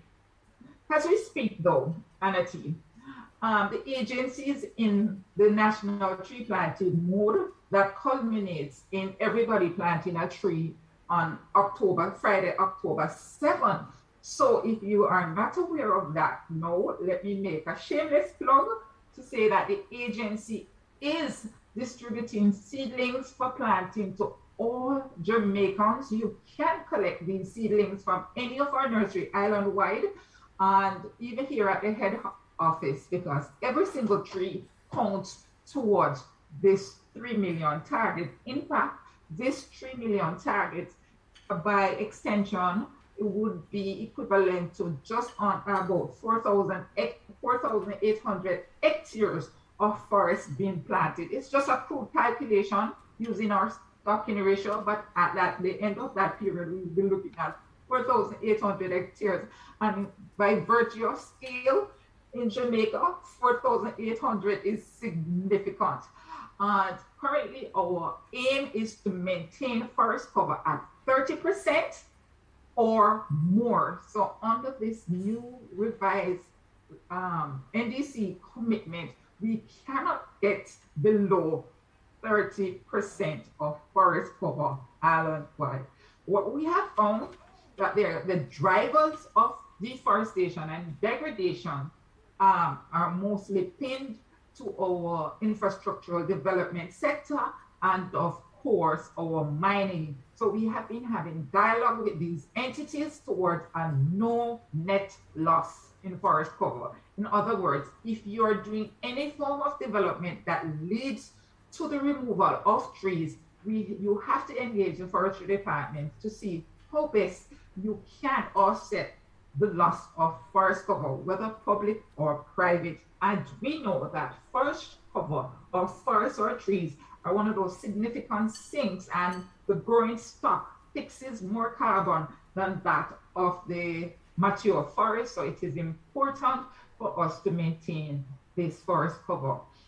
In the dialogue, we have included bamboo because we are now looking at bamboo as a economic resource, and we have been having a dialogue with Bureau of Standard and other entities looking to utilize bamboo, not from the sense of fuel, but in the construction industry where you actually lock in the carbon. So the utilization of bamboo will not result in the emission of the carbon. So as you know, grasses fixes a lot of carbon. So if we can, through our public partnership, find increased ways of utilizing the bamboo and increasing the bamboo cover, we are also making inroads into the carbon sequestration. Thank you, Donna. I appreciate very, very much your intervention. You have been, absolutely given us the encouragement that we need our international partners to hear that the Forestry Department is in fact leading and really engaging in many activities to achieve this target. So I hope that the ears of all my friends within the international community are open and they will be able to engage directly with the Forestry Department. It's a fantastic team under Ainsley Henry to further engage in projects. If I may, I would like to invite to the floor also my dear colleague Maya Muzirik from the World Bank, perhaps to give us in 1-2 minutes some insights about this process and how she sees this coming to this implementation stage. Maya, over to you. Thank you, Anaita, and good morning, everyone. It's really a pleasure to be here and be able to greet you on behalf of the World Bank. As you heard, we were lucky to support Jamaica with a comprehensive technical assistance program over the past 2 years. And just get into my last point with the And you heard all the technical details from Omar and his presentation about the topic of today's discussion. So at this time, just briefly, I wanted to offer some insights from the process of developing quite a few outputs that are all aimed at raising Jamaica's climate ambition. So first one is actually that the evidence-based, the emphasis on evidence-based analytics and a very solid technical analysis, coupled with, of course, inclusive and participatory approach that underpinned our program really was the key to its successful implementation. And that you can see through robustness of Jamaica's climate change commitments and targets, and their ability to really inform future policy decisions in that sense.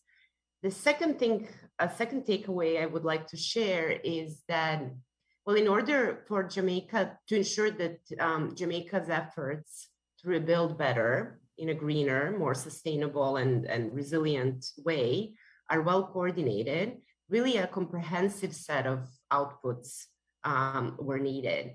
So our program was therefore designed and further adapted in such a way, starting with the NDC technical analysis and related outcome of increased climate ambition, then moving to the NDC implementation plan to further underpin such commitments, and finally in delivering technical recommendations for the low carbon and climate resilience strategy, which will play an important role in guiding the country's overall climate change policy ambition. So with that, I'm going to stop here and just use this opportunity to thank you all for being here today, and to thank the consultancy team from Vivid Economics, as well as the government of Jamaica, in particular Climate Change Division and PIOJ, for a fruitful collaboration over the past 2 years. Thank you, Maya, and you absolutely have become part of the family as well. And you raised something that is very important to Jamaica, which is the support to technical analysis, and the modeling that we were able to do under the technical support of the World Bank was very important. And we can assume that we will continue requiring that type of support in moving forward for Jamaica to be able to generate that local capacity to conduct our own analysis and modeling. I would like to to call some new partners. We have our usual suspects, and also new people and new organizations that are looking to participate and be part of the process. So if I may call Nadia Mohammed, Program Officer from IRENA. And I know, Nadia, you, from the moment that we announced this implementation plan being launched, you quickly, reach out to the Climate Change Division to learn more about it. So if you can share with us in a very, couple of minutes, what are your insights and your reactions so far to this plan? And just tell us where you're connected from. Thanks, Aniti.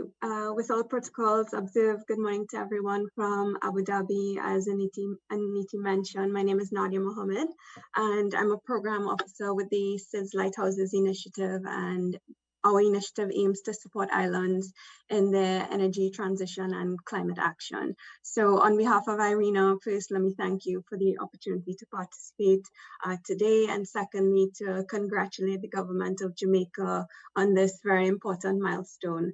Perhaps it'll be useful for me to give an overview of our mandate. We are an intergovernmental organization with a mandate to support countries in the deployment of renewable energy as a key climate solution. And in that regard, NDC enhancement and implementation support has been a key strategic priority for us. In terms of our support for NDC implementation, that has largely been focused on project facilitation services, as well as strengthening enabling frameworks for renewable energy deployment. So that relates to technical assistance, as well as capacity building in various areas, including policy, regulation, technologies, and finance. In the context of the commitments presented today, we've identified some key activities that fall within our remit, and we definitely welcome the opportunity to engage the government as well as other stakeholders, regional and international partners, especially to streamline our efforts, because we recognize that there are a number of players in this space and we can maximize, resources.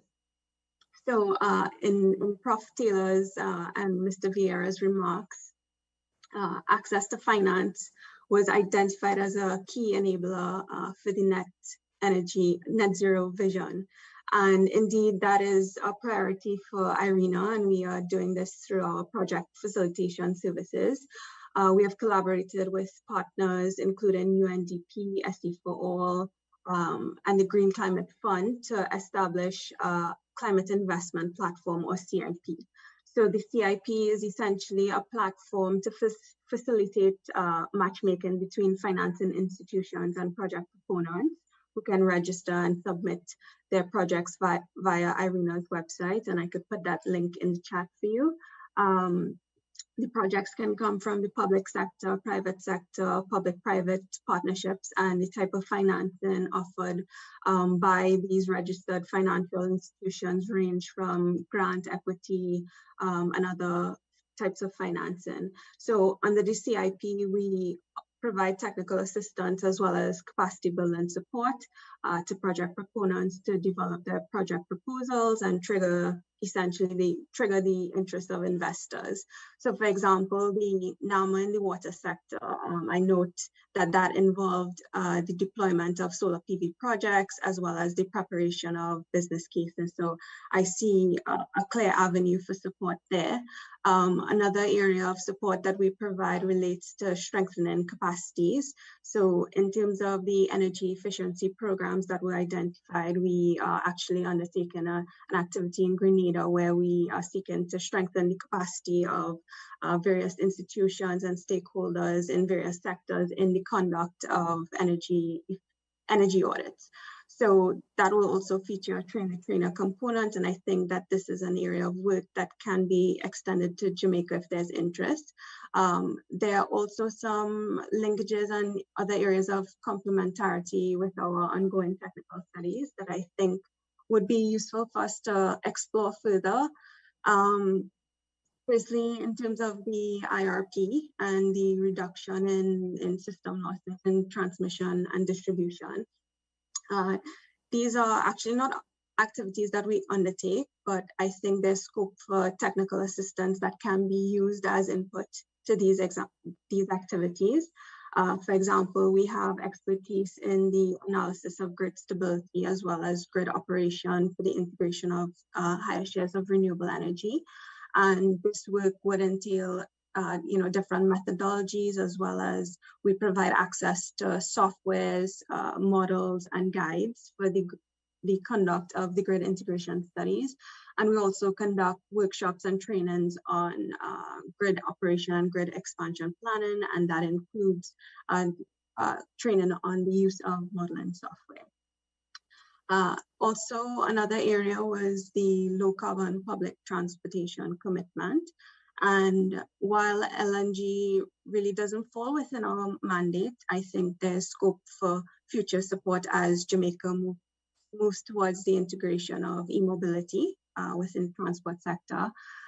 Just to give you an example, we are currently providing support to Antigua and Barbuda, developing a technology infrastructure plan that focuses on decarbonizing their transport sector, and that includes a techno-economic feasibility.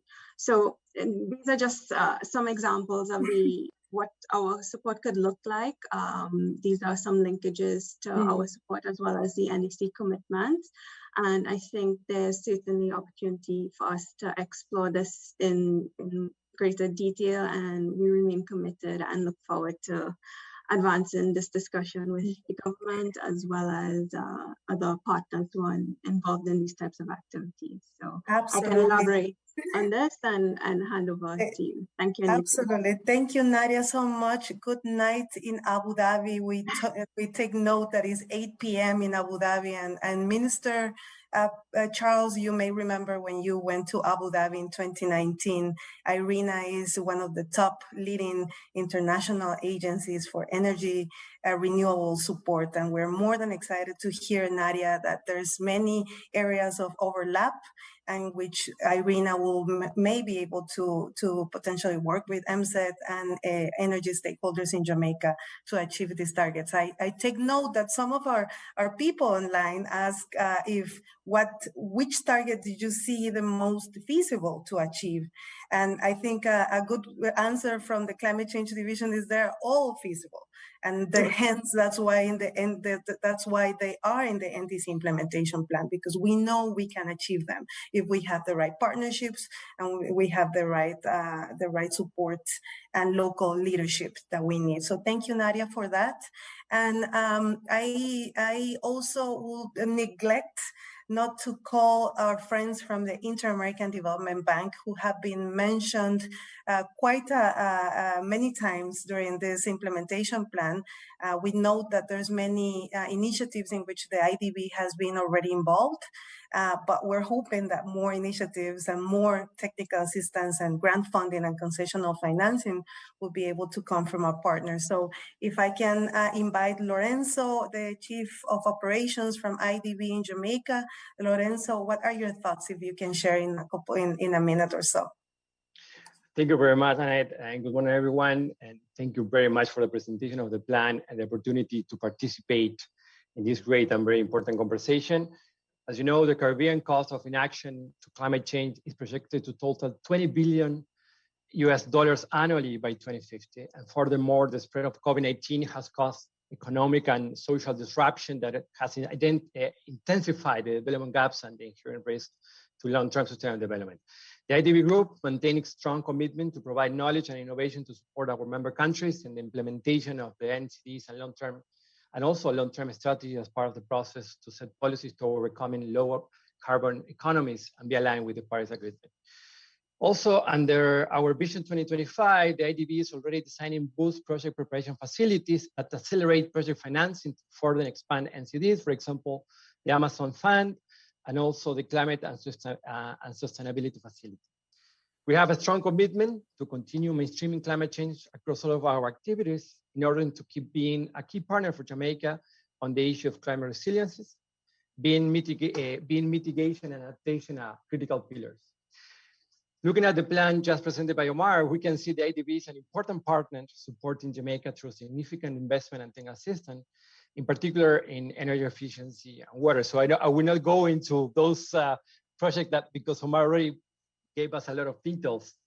But I want to highlight that also we are supporting the government of Jamaica to define the e-mobility strategic framework, the fiscal strategy, and some regulatory guidelines.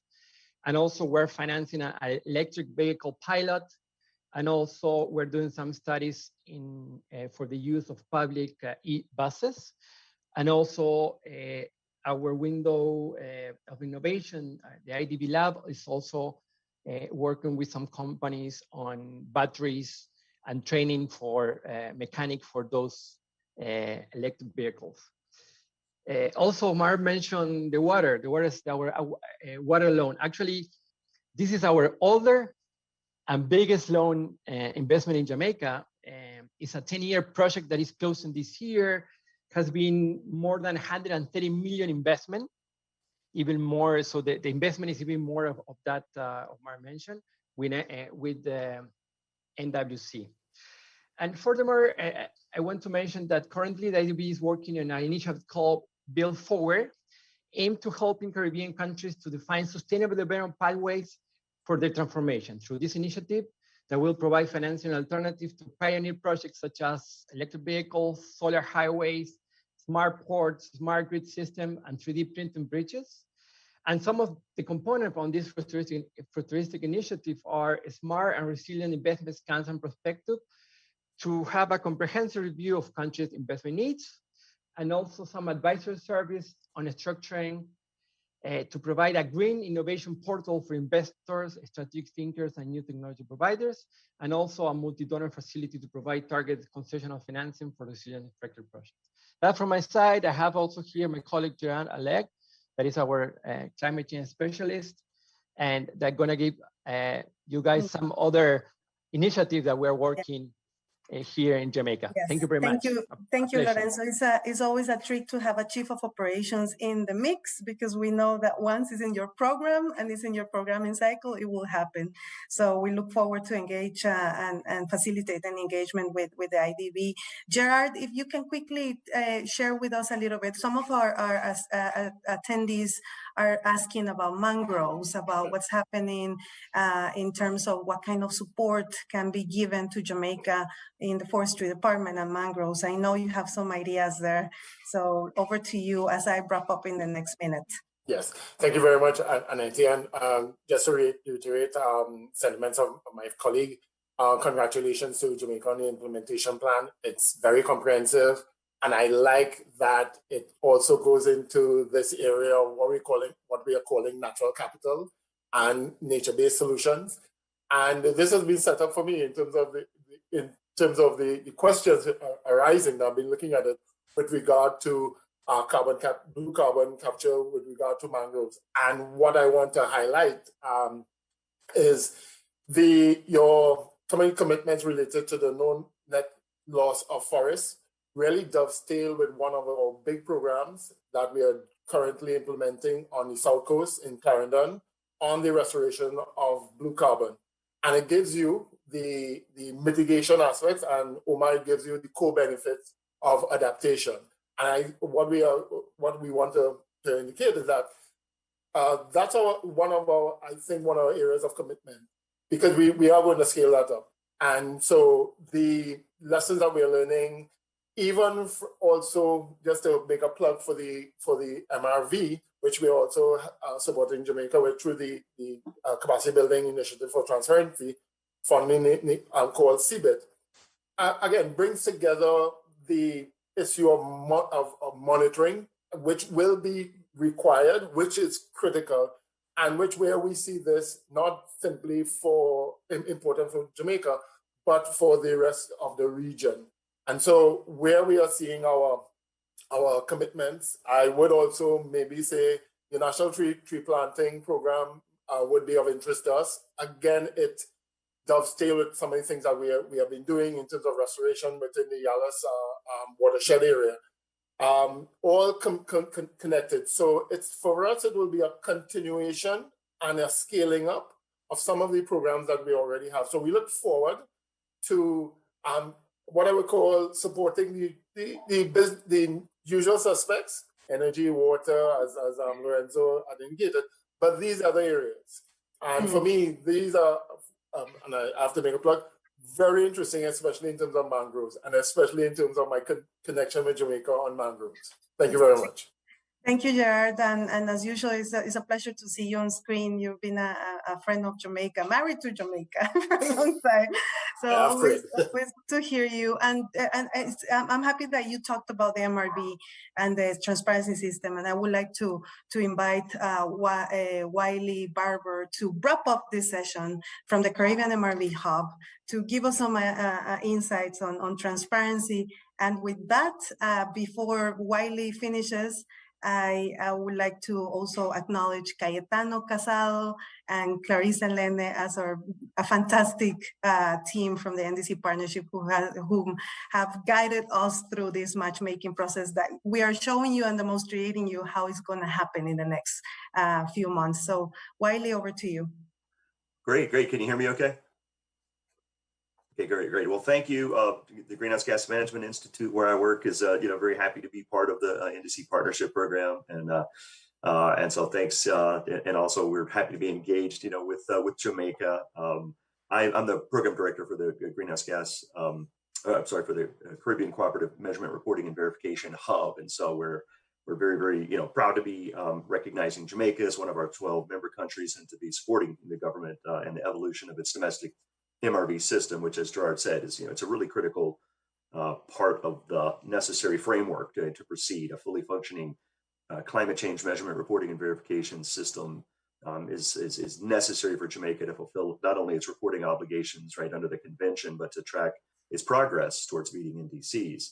And I think we all know that an MRV system has to move forward on a number of aligned objectives, including these 3 points: that it has to be able to inform the process of national planning and policy formation, especially as it relates to reducing greenhouse gas emissions.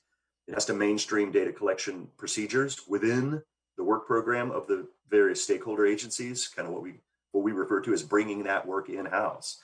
And it has to contribute to the social and economic development of Jamaica by reducing vulnerability associated with climate change and or proposing options, and doing things like supporting mitigation analysis. And so some of the things I think are innovative here is that we had a suggestion from your own Kwame Emmanuel that maybe the MRB Hub could set up an informal WhatsApp group to connect other Caribbean countries together that are working on their MRB system. So happy to say that's now just getting started. So along with Jamaica, Bahamas, St. Kitts and Nevis, Trinidad and Tobago, and Guyana are all working on their MRB system right now. And I think it's a great idea to bring people together, because I think we all know that a collaborative approach recognizes that we work better when we work together. And I expect, and all of us at the MRV Hub expect, that Jamaica's MRV system will continue to address data gaps and prioritizing areas of climate change related research if that's applicable and appropriate. We know that the success of a national MRV system requires cooperation and coordination amongst individual stakeholders and institutions involved in the system. And that everybody has the various levels of skill and access to information. And just knowing how large this effort is, with Jamaica, the number of stakeholders that are involved, it's important, and I know you're doing this, I know Omar is leading this, you're establishing processes and procedures that will identify and delineate roles and responsibilities for all the individuals and institutions involved in the MRV system functional components. And those components include, climate change adaptation, they include mitigation, they include the tracking of, support, climate finance, tech transfer, capacity building support, and last but not least, tracking indicators, for NDCs. So I'm really looking forward to hearing more on this discussion. I have a warm spot in my heart for forest projects. And I think it's important, when you go into this, when you start thinking about not just your NDCs, but I hear a lot of talk about Article 6, just manage expectations, right, about Article 6 revenues. Know that independent third-party verification that is required for project work in the context of carbon markets is different from, it's related to, but it's different from domestic MRV system. And then last but not least, just remember, there can't be any double counting of emission reductions. So be careful, right? And particularly keep your eyes open for any scheme that might lead to misunderstanding about this. So, I've been working on, carbon markets since before there was a CDM. So just bear that in mind, that let's go in, Thank you. Thank you, Wiley, so much for your intervention. As you can all see, we're keeping experts like Wiley and the Greenhouse Gas Management Institute very close to us. So we follow this kind of guidance and this kind of technical advice. We are not doing this alone. So Ms. Yuna May, what do you think? This is quite a group, and this is just the start of this matchmaking process for the NDC implementation plan. Please let me invite you to tell us some of your reactions as we wrap up this session. So thank you very much, Anaite, for that great facilitation of that session. And let me thank you all for engaging. My little task is to just reflect on this process, which I think Minister said started a couple of years ago, 2018, I think, when we joined the NDC partnership as a group out of Jamaica. And in everything that we do and accomplish, it's always good to reflect on the process and the journey that got us where we are today. And so as we chart the future, I would like to say it has not been an easy road. But what I can say, it has been an amazing learning journey for the team at the Climate Change Division and myself, in terms of what we call the A-team. It has been an amazing learning journey. And with experts that you see went before, I think what we did not hear enough of from the CAP program is from the CAP program. And I think Anaiti mentioned, Omar mentioned, it was 11 sub-programs with 6 international development partners working together to get us here today. And I think that should not be lost on us. And how we manage that is the feat that we celebrate. I think Omar's presentation indicates what, in our purview, is the NDC, is the nationally determined contribution. That in our purview is what we have to deliver, and we ought to deliver at the Climate Change Division. We are responsible as the division. And so delivering an NDC that is all-inclusive, all-encompassing, with all the sectoral coverage, was not an easy road. And as you realize, I think Omar mentioned it so many times, the Ministry of Energy, Science and Technology has its own minister. We have our own minister, and therefore that seamless coordination, a lot of the targets is vested in the private sector, the Jamaica Public Service Company, and how we have been able to do that to get to the targets. I want to congratulate the team on that. For us, that is part of the stakeholder consultation. I think what made the process seem so seamless, because sometimes it seems so seamless, is really just the amazing team that we have behind the various institutions. Not only the Climate Change Division and the ministry, but we have the Forestry Department, the MSETs, the Jamaica Public Service Company, the Wigton Wind Farms, and so all the private sector partners that behind us when we call, and really in the last 2 years, I think we have engaged them more than anything else to be able to do that. Permit me at my own peril to really single out 4 individuals who have made this process seem so really very seamless. And it's at my own peril, but I am prepared to take. And I really want to single out Maya. Maya, you heard Maya speaking from the World Bank Group. And shout out to you, Maya, from the World Bank Group, because Maya was the team lead on this project from the World Bank Group.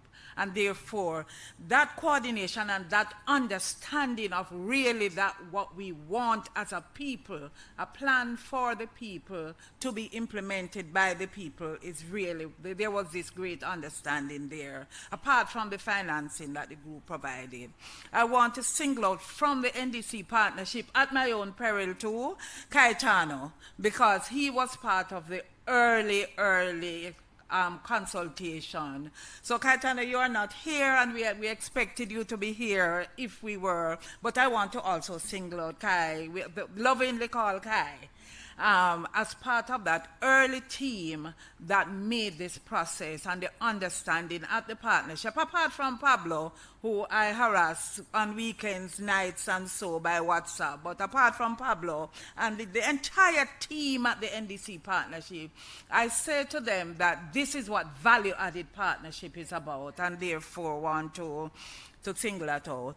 Anaite became our Cape facilitator. We just needed a facilitator to coordinate all of this, to coordinate the partnership, to coordinate the programs, to do everything, the 11 sub-programs, to just keep us on track. So thank you, Anaite, for just being there every time, all the time, so that we could separate the challenges. And Omar himself, our what we call strong man, tall man, superman, our mitigation guru in the Climate Change Division, under whose portfolio this work falls, to just be steering the course all the time to get us here today. So thank you, Omar, Superman Omar.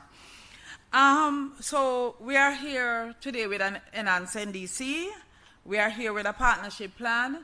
We're on our way to produce the long-term strategy. What next? I think we are into the next cycle. And so tomorrow, as I tell my team, when I go to bed last night, I stopped planning for today. So today was finished for me last night. And I'm into tomorrow now. What next? And they know that. So they are quite fearful because they know tomorrow the engine room starts again. What next? And we are in implementation mode. So as we move, switch gear, the gear today is just a switching of the gear. I leave you with just one reflection. Value-added partnership matters for us. Value-added partnership matters for us, and we value every single partnership that was engaged with us throughout the process, that are present here this morning, and I thank you all for letting us all the time into your space and into your rooms in this online space all the time. So thanks again, and as I said, value-added partnership matters. We look forward to the continuance. Back to you, Debbie. I think Minister is doing an interview, so I will just, in that role, say to all the partners on behalf of the Minister, we are in implementation mode. The partnership plan is available. It is fully costed, as Omar was bouncing those figures around, and therefore we ask you to continue to work with us on behalf of the Minister and the Ministry and the Climate Change Division. The NDC partnership plan is alive and well. Thank you all very much.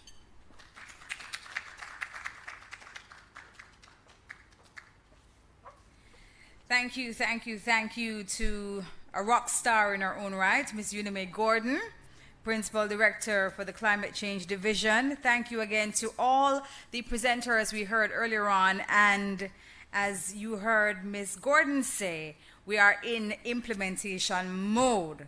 And we want to say again, salute to all the partners who made it possible for us to be here. We want to continue acknowledging a few key people. We want to say thank you and acknowledge Ainsley Henry of the Forestry Department, who is joining us. Claire Bernard from PIOJ. We also want to acknowledge Eleanor Terrelong, Youth Representative, and also IDB and the private sector interest groups who are also joining us as well. Also want to note that the presentations made earlier on and that of Professor Taylor's report will be available very, very soon. And I believe it will be available online as well. Minister Charles, you are here. Charles Jr., you're here. You would like to say a few words as we make the official launch of the implementation plan.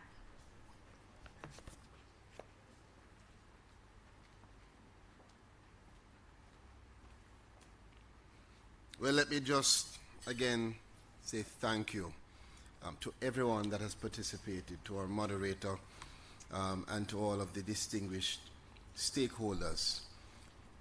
I can proudly say that we have transitioned with this plan. We are not talking about implementing, we are now implementing. So Jamaica can now say we are on our way. Thank you.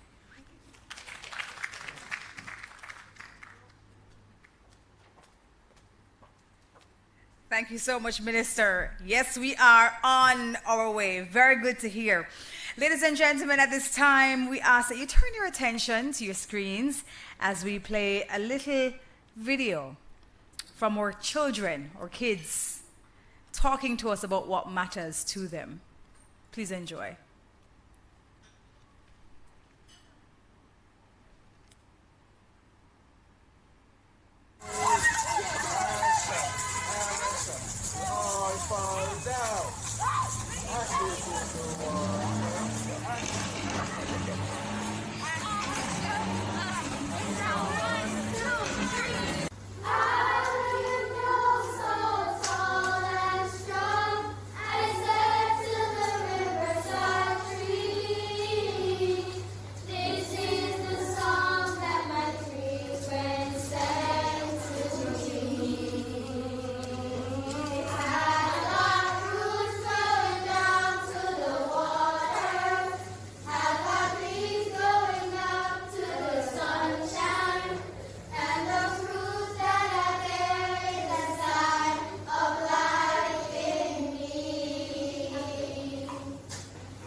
I'm 10 years old and I'm not happy because today's the last day of camp and we're having lots of fun.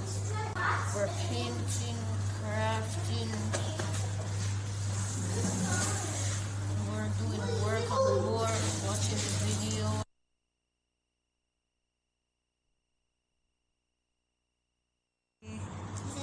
Hi. Hi. So this is the last day of climate camp. How does that make you feel? Sad. Why? Because of all the days you had fun days, we just don't want to leave. We don't want to leave. Okay. Anybody else? Me. Yeah? Chloe, go. I'm sad because we had so much fun together and I don't want it to end and I never wanted it to end. I never knew it could be such a short time. Okay. I'm sad because everything here was meant to be fun, and it was fun. And we met new friends on the way here, and at the time we were here. Okay. I'm very sad because we did activity and it was very fun. I made so much friends, and which is my favorite part. I don't want to leave. It's so fun, and especially my teacher. She is the best, and I love her. What did you guys learn? About climate change. What is that? When there are too many greenhouse gases in the atmosphere, warming the earth. So, how can we stop that from happening or try to stop it? By planting lots of plants and trees. By reducing the amount of carbon dioxide spread from motor vehicles and factories. Wow. And try to make the world clean. And try to make the world a better place to have fresh air. Wow. So we can live. Driving cars less. Drive cars less. Good job. So, see you guys next year then. Bye. See you next year. See you next year.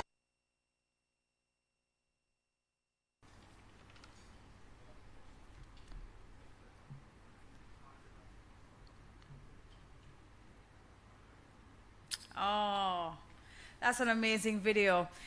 Thank you so much. Our children are our future, and they understand what is happening, and we hear them, and we move forward to ensuring that we do in fact see them next year under better conditions. All right, ladies and gentlemen, we move into our session 3 towards COP26 on the topic Science Matters, dissecting the Ipcc report. Again, we are asking you all, if you have questions, we're asking you to put them in the chat, and we're going to be taking them later on. And at this time, I will be introducing Professor Tanisha Stevenson, who will be taking us through dissecting the Ipcc report. Just to give you some background on that, the Intergovernmental Panel on Climate Change, Ipcc, is the United Nations body for assessing the science related to climate change. It was created to provide policymakers with regularly prepared comprehensive assessment reports about the state of scientific, technical, and socioeconomic knowledge on climate change, its impacts and future risks, and options for reducing the rate at which climate change is taking place. In August 2021, Ipcc released Climate Change 2021, the Physical Science Basis Full Report, Summary for Policymakers, and the Technical Summary. The report represents the first in a series of global assessments of climate change and its impacts that will be released by the Ipcc in their current cycle over the next few years.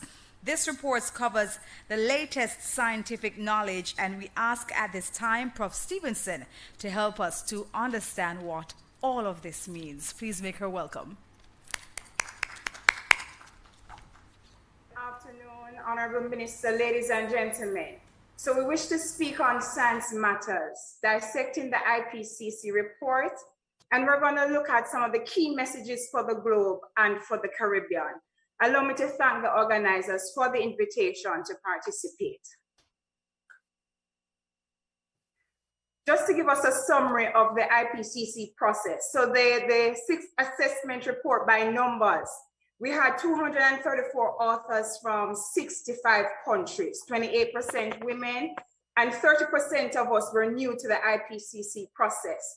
The review process, the assessment of scientific literature, involved over 14,000 publications, responding to 78,000 review comments, and on the final government draft, 46 countries contributed to that process. So we want to start by looking at some of the general messages coming out of the sixth assessment report of the Intergovernmental Panel on Climate Change. And some of these key messages you would have heard before, and we reiterate. One, recent changes in the climate are widespread, they're rapid, they're intensifying. And a word that you will hear used a lot when we speak of the climate change globally and in our region is unprecedented. And so the recent changes are unprecedented in thousands of years. Two, unless there's immediate, rapid, and large-scale reductions in greenhouse gas emissions, then all of our attempts of limiting global warming to 1.5 degrees Celsius will be of no avail. And so with COP coming up, it becomes a great opportunity for us as small islands and as the globe to give attention to immediate and rapid reductions in greenhouse gas emissions. One of the third key messages coming out is it's indisputable the impact that we are having and are causing with respect to climate change. So it's indisputable our impact on extreme climate events, including heat waves, heavy rainfall events, and drought, and other climate extremes that we are already experiencing. The fourth key message that this report highlights for us is that climate change is already impacting every region on Earth in multiple ways. And as we go through this discussion, we will come back to this point. The changes we are experiencing will increase with further warming globally. Of note to us, ladies and gentlemen, is that there's no going back from some of the changes we've seen in the climate system. What we, however, can do is slow down some of the changes. And in fact, by limiting the warming, we could stop some of the changes. A last point here that I would leave with us is to limit global warming, strong, rapid, and sustained reductions in carbon dioxide, methane, and other greenhouse gases become necessary.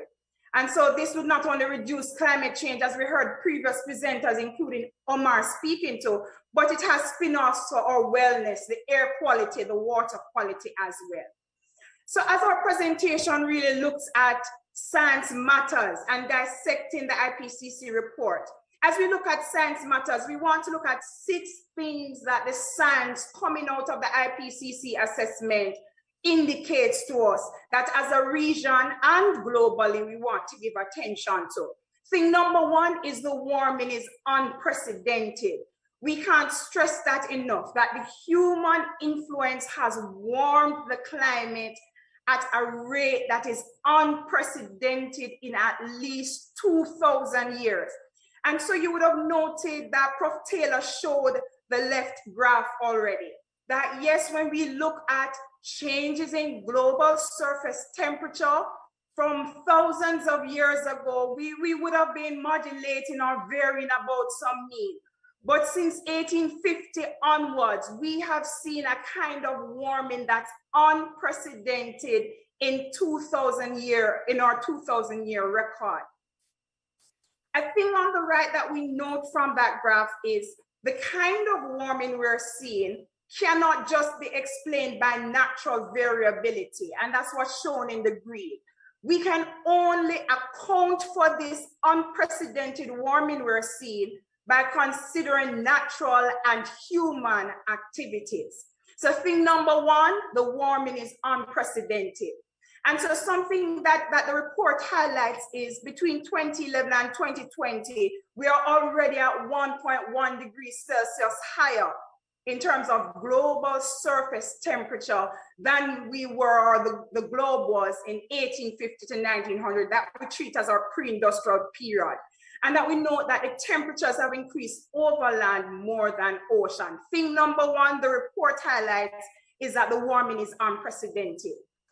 As we turn our attention to what we're noticing among small islands and the Caribbean, is that we too are seeing unprecedented warming, and there is very likely warming seen in our own instrumental records.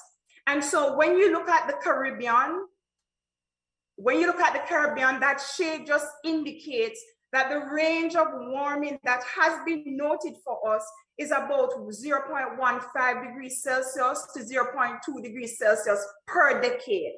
And these maps show us trends in annual temperature between 1961 and 2015, and doing it for us across 2 data sets. So A, the Berkeley Earth data set, B, the CREW data sets. Thing number two that this IPCC report highlights is that climate change is everywhere. And so as we look at what is emerging from the report, is that climate change is already impacting, affecting every inhabited region across the globe, with human influence contributing to many observed changes in weather and climate extremes. So what are we looking at in this diagram? Well, one of the things done as part of the assessment process is that a synthesis of assessments across the globe was undertaken in terms of observed change in hot extremes. So we looked at changes in hot extremes and the confidence with which we can attribute these changes to human contributions. And so what you will see with the hexagons are different regions. And so if we zone in on the Caribbean, we are seeing increases in hot extremes, and the attribution that can be made to human activity is at medium confidence. As we look at the attribution or how we can relate human contribution to heavy rainfall that has already been observed, again, as we look at the Caribbean, we're not as confident in the results. So you will note that the report identifies there's low agreement on the type of change. So when an assessment was done for the Caribbean, what we noticed is that there were differences in direction of change with respect to heavy rainfall. So there were spatial variabilities. And one of the constraints in the assessment for the Caribbean is that there was limited literature to assess. Hence the low confidence due to limited agreement. So thing number one, we looked at, what is it that the warming is unprecedented. Thing number two, we looked at climate change is everywhere. Thing number three, we want to look at every increment of warming matters. And so especially as we go into COP, we have negotiators going in with that assumption and with that premise that every increment matters. And that would be following on from what Prof. Taylor said earlier today. So every increment of global warming has implications for changes, the changes in our regional mean temperature and precipitation and soil moisture are larger with every increment of global warming. So as you look on these maps, my top panel shows annual mean temperature change across the globe at 1 degree of global warming, what we have already observed. And notice across the globe, including for the Caribbean, what we see is that most of the areas are warming, and the warming is larger over land than oceans. Now, ladies and gentlemen, important to us is as we look at future warming and the possibility of hitting 1.5, that warming across the globe increases. As we hit the possibility of 2 degrees global warming, every land area has warmer temperatures, and temperatures are warmer on land more than on the oceans. And so it brings us back to this point that every increment of warming matters. And so something that we would have pulled out as a climate studies group, as a part of the Global Institute for Climate Smart and Resilient Development at the University of the West Indies, is that the Caribbean lobbied that the globe should not exceed 1.5 degrees of global warming over pre-industrial levels. You hear Prof. Taylor talking about that today. But what the report is suggesting to us is at the current rate of warming, without drastic global action that we're sincerely hoping will come out of COP26, we are going to see a 1.5 before 2040. And so again, ladies and gentlemen, it speaks to the urgency of a global response to climate change and to decreasing our greenhouse gas emissions. We're continuing on thing number 3, that every increment of warming matters. And so when we look at annual mean precipitation change, I want us, ladies and gentlemen, to look at the Caribbean. And as we look at the Caribbean going across the Atlantic, you notice that at 1.5, the science is suggesting a drier Caribbean. And if we hit 2 degrees global warming, and even drier Caribbean, not to mention what could possibly happen at 4 degrees Celsius. Again, the imperative that every increment of warming matters and our response has to be drastic and immediate. I won't spend any time with this graph, or Prof. Taylor has already spoken to it. But it helps to bring home the point, ladies and gentlemen, that as we look at what's happening for the Caribbean, for the Caribbean, it is also important that every increment of warming matters. And so for us, water availability becomes an issue of the future. That brown shows that the drying across the Caribbean will increase as we move from 1.5, or if we hit 2 degrees Celsius of warming versus 3 degrees, even worse, 4 degrees.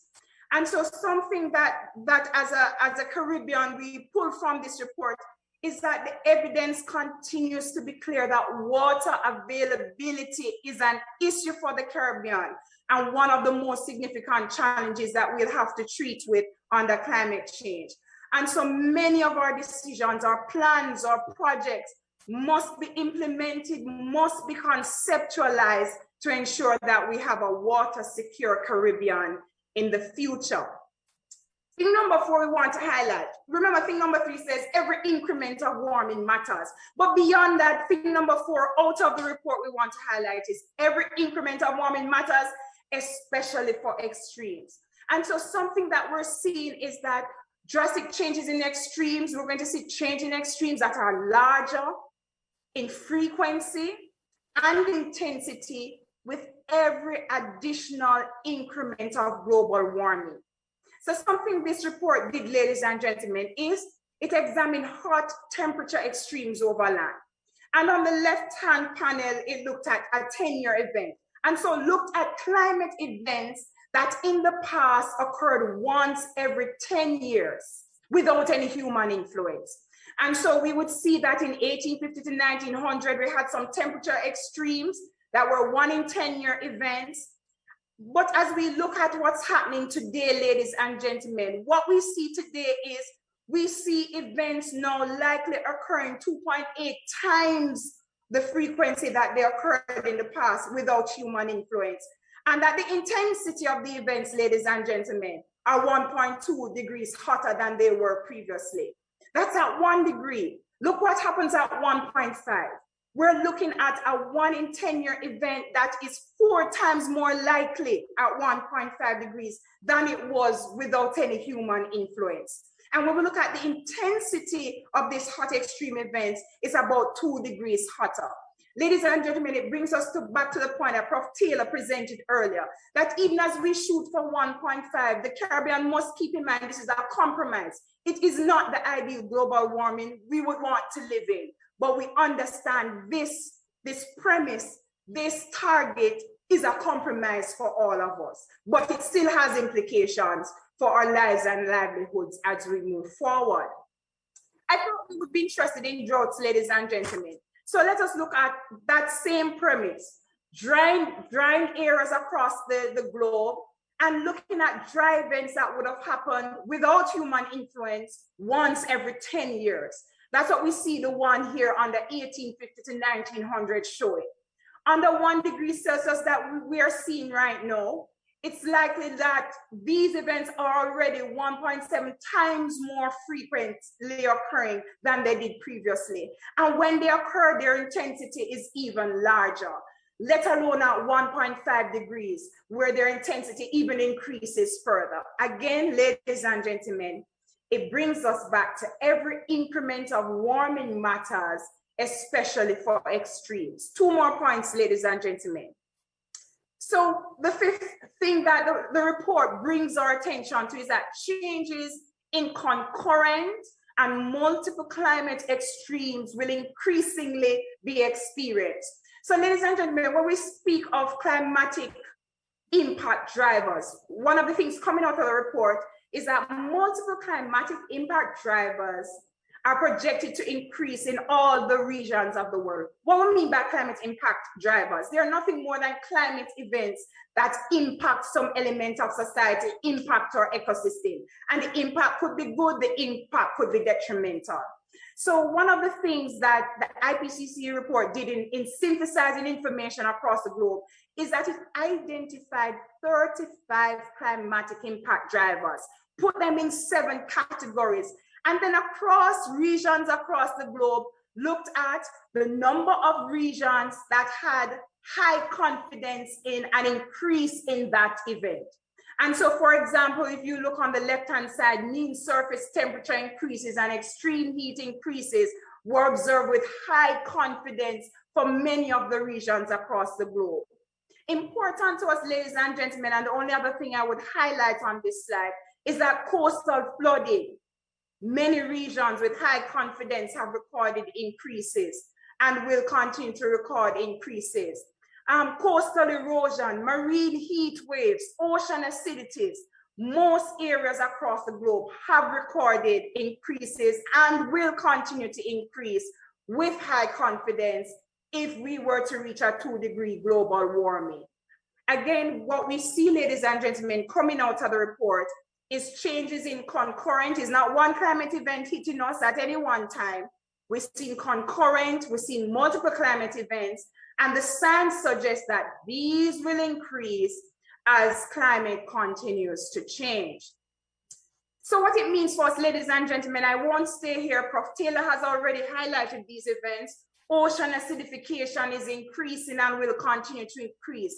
Sea levels are rising, and importantly, ladies and gentlemen, the rate of rise is higher, and that is of concern to us, especially as small islands. Small islands will continue to face generally fewer tropical cyclones, except over the Pacific, where frequency will increase at a global warming of 2 degrees Celsius, but they will be more intense. Another thing we will note for the Caribbean is higher evapotranspiration will be observed under warming climate, and that just speaks to drier conditions and more severe agricultural and ecological droughts. My final point, ladies and gentlemen, emissions matter. And so what we realize coming out of the report is that every ton of CO2 emissions adds to global warming. And so as our colleagues heading to COP26, they're aware that every ton of CO2 emissions will add to global warming, hence the urgency to decrease our greenhouse emissions. My final slide, ladies and gentlemen, some key messages for the Caribbean. So one of the things we did as a climate studies group led by Prof. Taylor, and as part of the Global Institute for Climate Smart and Resilient Development at the University of West Indies, we looked at 10 other points that we think the Caribbean must take careful note of out of this IPCC assessment. 1, global warming hasn't slowed. 2, the world will exceed 1.5 degrees Celsius sometime between now and 2040. 3, we can still limit our global warming to 1.5 or 2 degrees, but only with drastic reductions in greenhouse emissions. 4, we are more certain now that some of the extremes we are already experiencing, global warming and human influence. 5, heat extremes are part of the new normal, especially and including in small islands, and will only get worse if we do not manage to limit global warming. 6, those months we expect rainfall will get drier again if we don't try as much as possible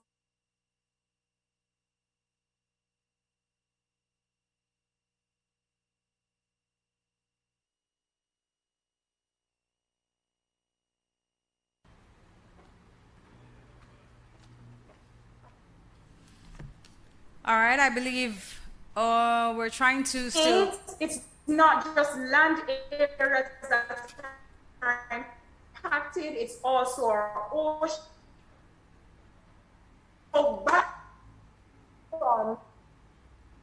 How bad it becomes, Professor, will depend I'm on hoping how that bad we can let you hear it me? become. Yes, you can I'm hear me. hearing. Okay, Prof, your connection is going in and out, and so we missed, I believe, a small portion of what you were going through there. So, can you pick up from where you just ended? So just the last point. I'll leave the last point with you. Okay.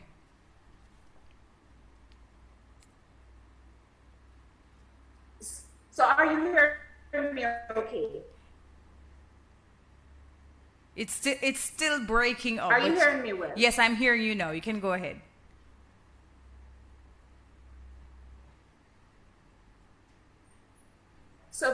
So I leave the last point with us. Let me just leave the last three. It's not just the land areas warming, but the oceans.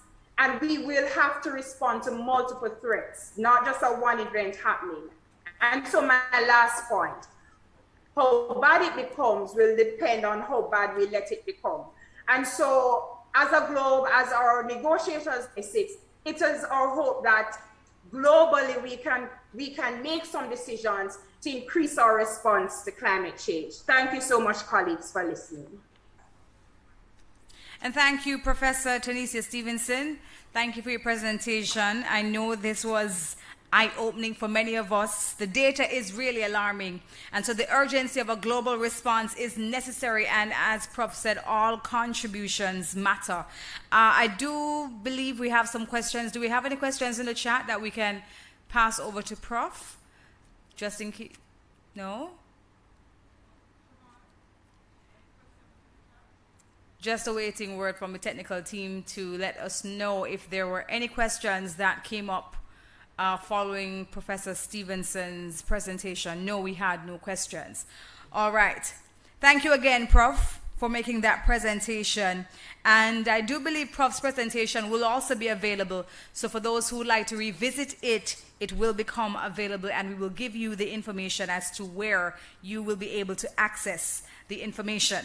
And we continue the presentations. Now we're moving on to negotiating matters at COP26. And at this time, we're going to be looking at adaptation and loss and damage. And our presenter for this is Miss Lee Ann Roper, who is here and ready to make her presentation. Please make her welcome.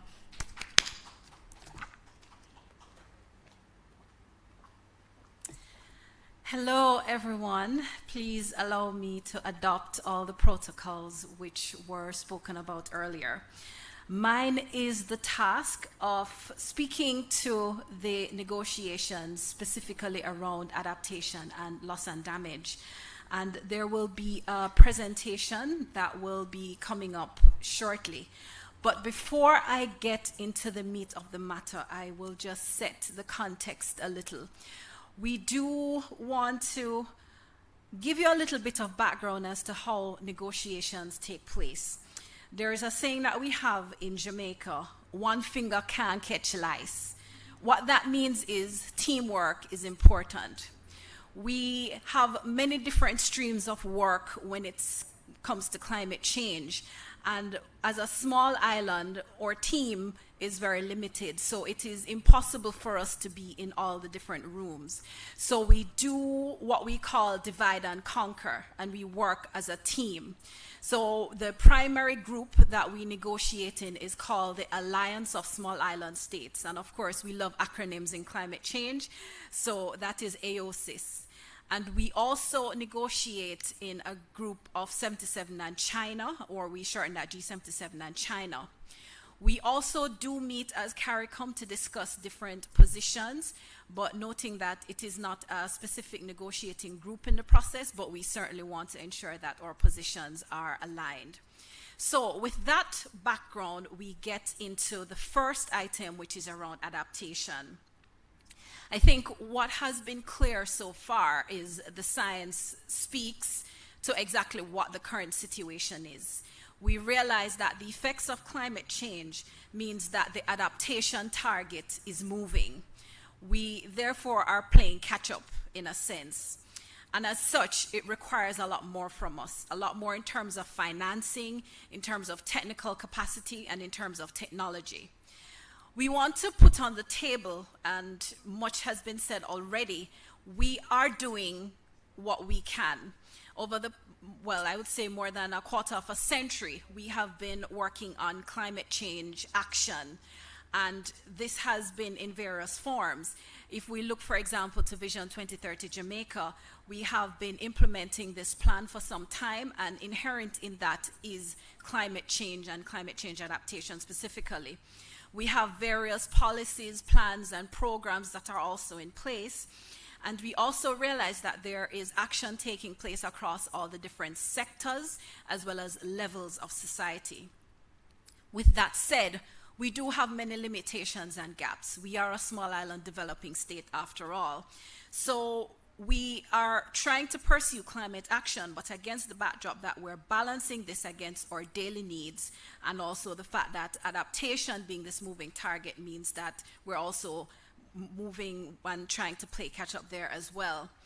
We realize, therefore, that there is significant needs with respect to technical support, technology, and financing. So what does that mean when we go to the COP, as we call it? So the next slide shows some of the asks that we're looking for at COP26.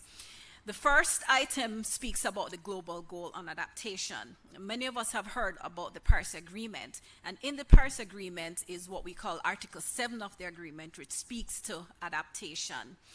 And with respect to the global goal on adaptation, what it calls for is that we are strengthening or enhancing our adaptive capacity, we're strengthening our resilience and reducing vulnerability to climate change. The issue is, how do we determine whether we have arrived at the GGA, as we shorten it? This is an ongoing discussion. And within this discussion, there are considerations that we certainly want to be able to monitor all of these things, but we certainly don't want that this presents an additional and undue burden on us as a country and also on other small island developing states. We also want to acknowledge the fact that there is a limited amount of data and information, especially compared with where would be more ideal to be able to monitor the various issues and also progress that we're making. So this remains an ongoing issue. There's also the issue of the Adaptation Communication Registry. Why is this important? We are now in the process of preparing our first adaptation communication. And again, we shorten it, ADCOM. And what this does is it really says to the world, well, this is what we are trying to move forward with adaptation. These are the areas that we're progressing in, but these are the areas that we need additional support and partnerships. So having the space in terms of a registry to be able to put this out where anybody, any partner is able to access this is very important. And so one of the issues that we hope we'll be able to come to an agreement on at the COP is to be able to adopt the registry. Unfortunately, in the past, there were some issues where the prototype was rejected, but we're certainly hoping that this will be resolved going forward. And certainly Jamaica will be looking forward to having its first adaptation communication reflected there. The next item is around the Adaptation Committee. This committee is established to really support countries like us in how we're moving forward with adaptation. And they have done quite a bit of work. The last time that we met, we were not able to agree on a lot of the information that was contained in their reports, many of which would be valuable to us. And the issues surrounded finance in particular, with more so around the use of private sector financing. So our position certainly is that the financing must remain primarily in the public, must be public finance rather, but certainly we welcome that there is private sector finance that will supplement this particular activity. And I will just pause here to say that we're also developing a national adaptation plan, and as a part of this plan we will have a financing and investment strategy as well. And then the other issue is now scaling up adaptation. I think what has been clear coming from the presentations earlier is that we must scale up adaptation. It's really a matter of survival for us. And so what is important for us is to really advocate for more action on climate change, specifically around adaptation, and also the financing that goes with that. Ms. Gordon will speak later to the financing issues and will expound on that. So the conclusion of adaptation, the next slide, is we certainly do anticipate that there will be a lot around these and other issues. Time certainly doesn't permit to go into everything, but we certainly hope that at COP26, or what we call CMA3, we will also be able to make quite a lot of advances in these and other areas. Moving very swiftly then to the next topic, which is on loss and damage. What is also clear is while we're trying to adapt, and whilst we realize adaptation is a moving target, it means that there's a lot of loss and damage that will occur as a result. There are limits, in other words, to how we're able to adapt. This means that loss and damage will increase. It means that, unfortunately, the impact on our people and our society will be greater. We have been moving to do what we can within our capacities, but we recognize that certainly a lot more is needed, because here we're trying to reduce the loss of life. We're trying to reduce the morbidities that take place on account of climate change. We're trying to reduce displacement, especially forced displacement because of these climate extremes. So the gaps and needs that we have, therefore, relate to increasing knowledge and understanding around the different issues, looking at data and research that can inform the policies and plans that we're putting in place, and also to be able to finance the different areas relating to how we can respond to slow onset events, which includes, for example, sea level rise, looking at non-economic losses, and also comprehensive risk management approaches, and issues around displacement. So what then are we going to COP26 to ask for? One relates to issues around the Santiago Network for Loss and Damage. This is a network established in 2019 to catalyze the technical assistance of organizations, bodies, networks, and experts for implementing their approaches to address loss and damage at the local, national, and regional levels. The issue is that whilst it was established in 2019, there is still more to do with respect to how exactly this will operate, because we want that it is very functional for us in Jamaica and for other island states, for developing countries in general. And so there's a lot more that we need to do, and that is certainly our position. There are diverse views around that, but we hope when we make the case that we will certainly have more of our partners coming on board. What we want is that this network has a coordinating mechanism that facilitates easier access to technical assistance. And we believe that in doing so, this will allow for our local entities, our national entities, to be able to tap into technical assistance around different issues surrounding loss and damage. And again, bearing in mind the gaps that I spoke about earlier. The second issue, it's a very complex and delicate one, and I will do my best in the next few seconds just to give a synopsis. In 2013, the COP would have established the Warsaw International Mechanism for Loss and Damage. And of course, we shorten it as usual and we call it the WIM. And the expectation of the WIM is that it will facilitate the implementation of approaches to address loss and damage. This was further strengthened with the Paris Agreement a few years later when it was adopted, because in that there was an article that also spoke specifically to loss and damage, which was not something that was done in the convention itself when it was adopted in 1992. What, however, has happened is that there are different interpretations around whether it is those parties that are only a part of the convention, or it's as well the parties in the Paris Agreement that has an overall say in exactly how the issues around the WIM and loss and damage is managed and handled, or we say the governance of the WIM. Certainly from Jamaica and from the other island states' perspective, it is important that we acknowledge that the COP still has a role to play, because whether or not a country may be in the Paris Agreement, we believe it is certainly important that they are involved in making decisions and benefiting from the loss and damage agreements to be made under the WIM. So we certainly will be going into the COP with that position, recognizing that dual governance is important. So both the CMA, which are parties to the Paris Agreement, as well as the COP, need to have a say in this regard. Conclusion of the matter, there is still a lot to do in this particular area, but we certainly are putting ourselves in a position to ensure that we defend the positions that we have as Jamaica and wider island states in general. And we certainly look forward as well to having the issues around finance also be discussed and explored in a little bit more detail.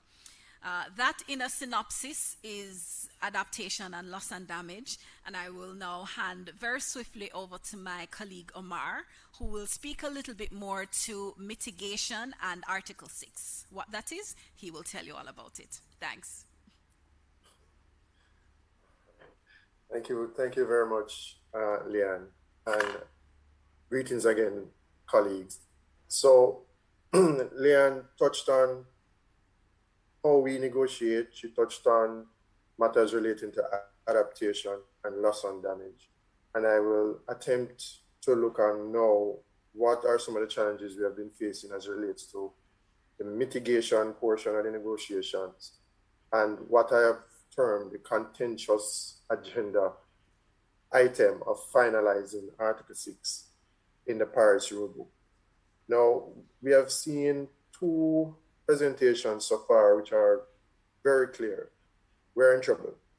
I think that's the best way I could really put it in a nutshell. We are in trouble. And if we don't change course now, if we don't find ways to reduce our levels of emissions drastically, we're going to be in even more problems before 2040.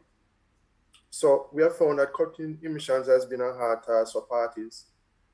Despite welcome recent progresses, the total sum of climate policies in place across the world sadly will not keep global warming within the limits that governments had agreed to in Paris. The agenda items surrounding mitigation and markets address the development of rules to support and enable parties in achieving their emission reduction targets. There has been a stalemate on issues since negotiations in 2019 in Madrid, Spain, which was dubbed Chile in Spain. However, it is anticipated that workable compromises may be possible in Glasgow. Informal negotiations, towards this end are currently being held, leading up to what should take place in negotiations at COP this year. For mitigation, some of the key points are consideration for technology transfer needs. Parties must present updated and more ambitious NDCs together with long-term low emission and climate resilient strategies leading to the 2050. So Prof. Taylor spoke of the 2050 pathway. And so we are encouraging all parties to present a program, present a strategy which signifies or indicates net zero or carbon neutrality by 2050. Another key point is the fact that targets must be consistent with the 1.5 degrees Celsius pathway set out in the scientific reports produced by the Ipcc. We must have global CO2 emissions by 2030, a hard task, but is not impossible. And we must swiftly and substantially reduce emissions of shorter-lived GHGs, lead to global net zero CO2s by mid-century. Another way that we have been negotiating and another way thought to reduce emission levels and support financial needs of adaptation efforts is through the use of markets, what I term market and non-market mechanisms. Parties are interested in transferring emission reductions among themselves to help meet their emission reduction targets. Jamaica has benefited from such an activity in the past through the development of Wigton Wind Farm. And we participated in what was called, or what is still called, the Clean Development Mechanism, which was developed under the Kyoto Protocol. Of critical importance to Jamaica, and I guess by extension, EOS, is given its potential impact on global emissions and on adaptation finance, is finalizing the rulebook. What are some of our expectations? We must finalize the rules to generate what is termed an overall mitigation in global emissions, OMGE, from Article 6 transfers, and rules to generate finance for adaptation under Article 6, which is termed share of proceeds. But those first items, substantial percentages and rates for OMGE and SOP, can reduce emissions faster and generate more funding for resilience-based activities. So that's one. Two, we must finalize the rules to avoid what is termed double counting. So we must have some kind of comprehensive tracking system, monitoring system, accounting system in place to be able to track the transfers and the trades that are taking place between parties. Carbon market mechanisms must ensure environmental integrity. The emission reduction sold under any mechanism must be permanent, additional, and independently verifiable in the same time period as the emissions they are compensating for. So in the same instance, it's just like going to the supermarket. You carry the trolley to the cashier, and the same instance that you carry to the cashier, you pay for your items, and you leave with the items. And there's a record of that activity happening. And this is similarly, this is what we aim for in the carbon market space.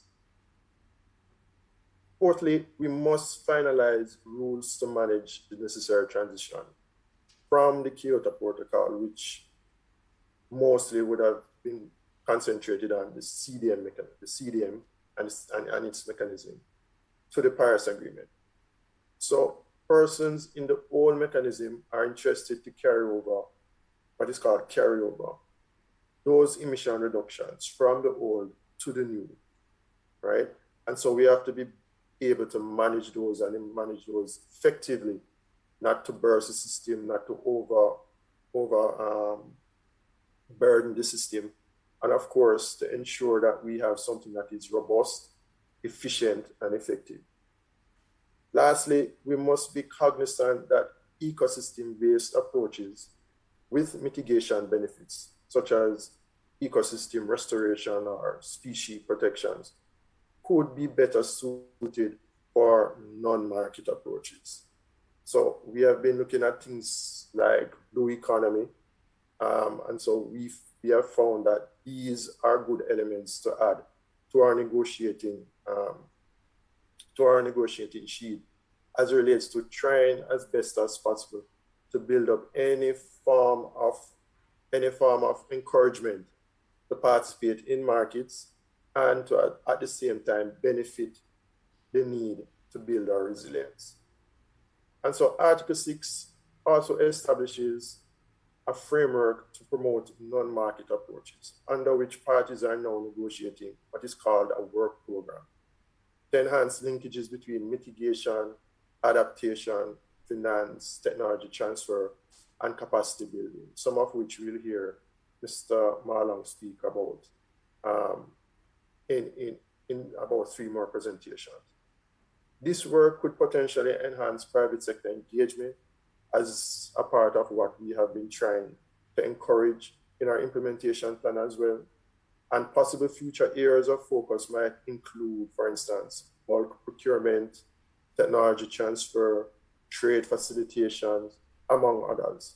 However, just to close quickly, we have to continue to remain vigilant that certain market barriers may present itself. And so one of those is the high landing costs for low emission and our climate resilient technologies to respond to climate change. it's going to cost us. But how we manage those costs and the systems and mechanisms we put in place can better assist, especially small island developing states, to meet those goals and targets.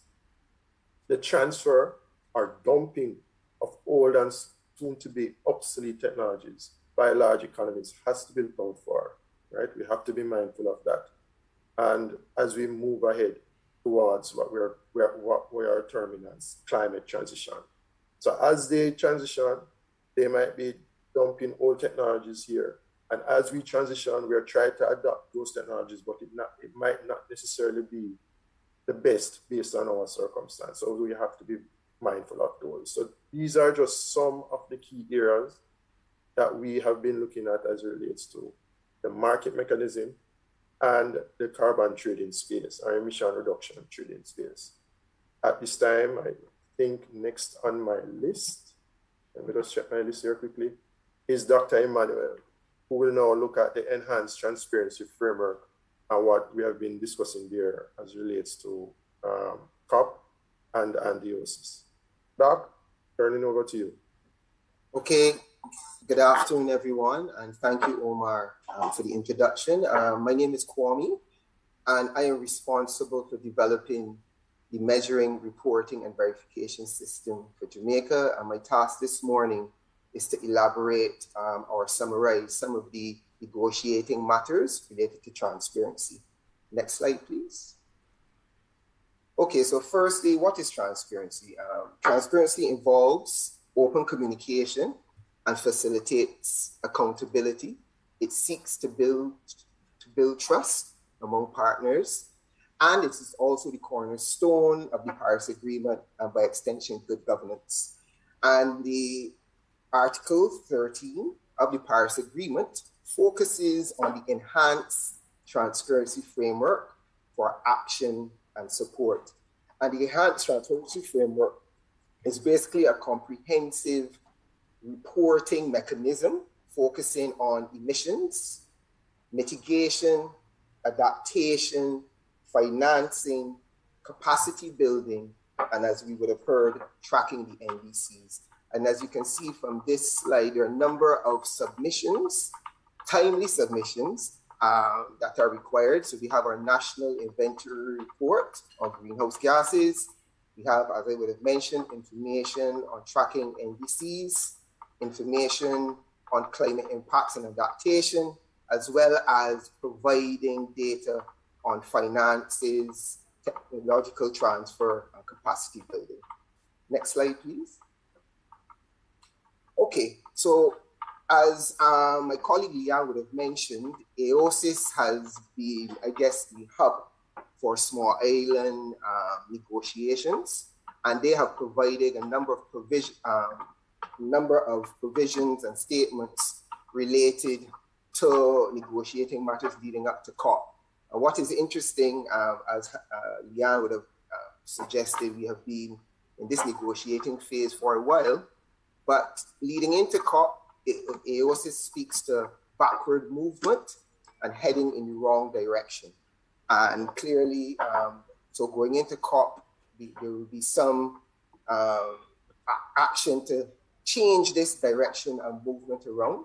And as you can see, they would have highlighted a number of matters and issues, and it's quite granular in terms of details. So we're speaking about common reporting tables, we're speaking about common tabular formats, and no agreement in those areas, and as it relates to the tabular formats, a satisfactory approach, specifically as it relates to non-tabular formats as well.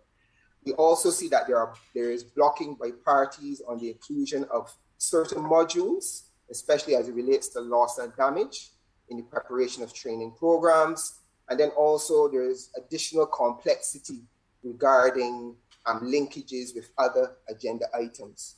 But moving forward, OASIS has provided some recommendations going into the COP, and obviously Jamaica, as part of that negotiating bloc, supports these recommendations. The first recommendation is to push for a timely conclusion to the matters on the agenda at COP. And we all know this, as Ms. Gordon highlighted, COP is a very intense negotiating activity. So we're hoping for timely conclusion. Also building stronger alliances with other groupings such as G77 and the EU and also the US, and also ensuring that SID's priorities are reflected in financial and technical support provisions. So that in a nutshell speaks to some of the transparency negotiating matters from a small island developing state. And I now pass on to the Principal Director of the Climate Change Division, Ms. Uname Gordon. Thank you.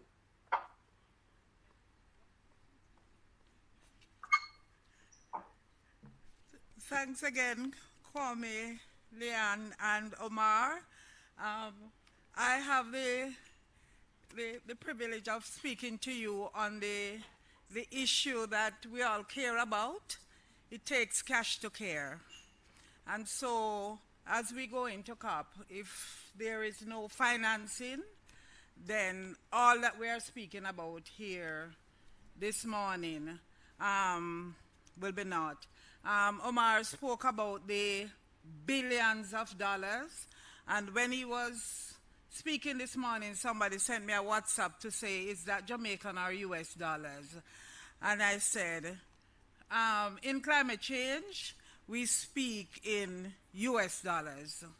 So all the numbers you hear Omar banding around this morning was really in US dollars. And so we have costed the plan. I'm going to ask that the web be put there so that people can get an idea of what we see in the climate finance space. For us, this is what it looks like. And this was a graph that was prepared, I think, a couple of years ago, what the space looks like. For us, navigating the climate finance space and to get climate finance has been a challenge. And therefore, we have looked at it, segmented where we can target, and then go after the climate finance. This is really what the space looks like. It's a web. And therefore, sometimes just to navigate the space and to get the financing becomes a challenge. Here in Jamaica, our little architecture looks a little bit different from that. If I can get the next slide. It looks like this. We are very clear where the finance comes from for our development agenda here in Jamaica. And this is what we have: our multilaterals, we have our bilaterals, we have the private sector investment. And I would like people to know that the government of Jamaica invests quite a lot in climate change, because from time to time you hear people asking, what is the government doing? And we are sure that when we tap into the financing, the government of Jamaica, and the minister is still here to attest to that there is a significant investment in climate change on behalf of the government of Jamaica. Notwithstanding that, climate change remains a very contentious issue, still a very contentious issue in the negotiations.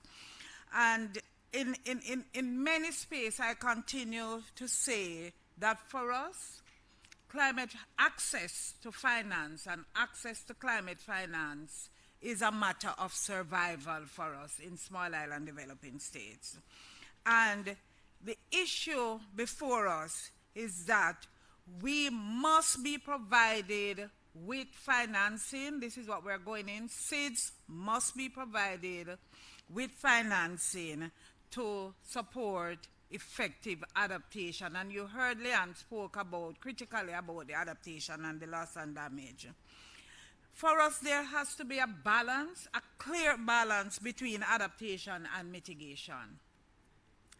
And mitigation sometimes becomes the low-hanging fruit, sorry Omar, because it is investable. You can put up a power plant and you get a lot of investment. You can put in solar panels and you get a lot of investment. So mitigation action are usually very investable and therefore becomes a low-hanging fruit. But there needs to be this balance, and so our ask is that there needs to be clear balance between adaptation and mitigation finance.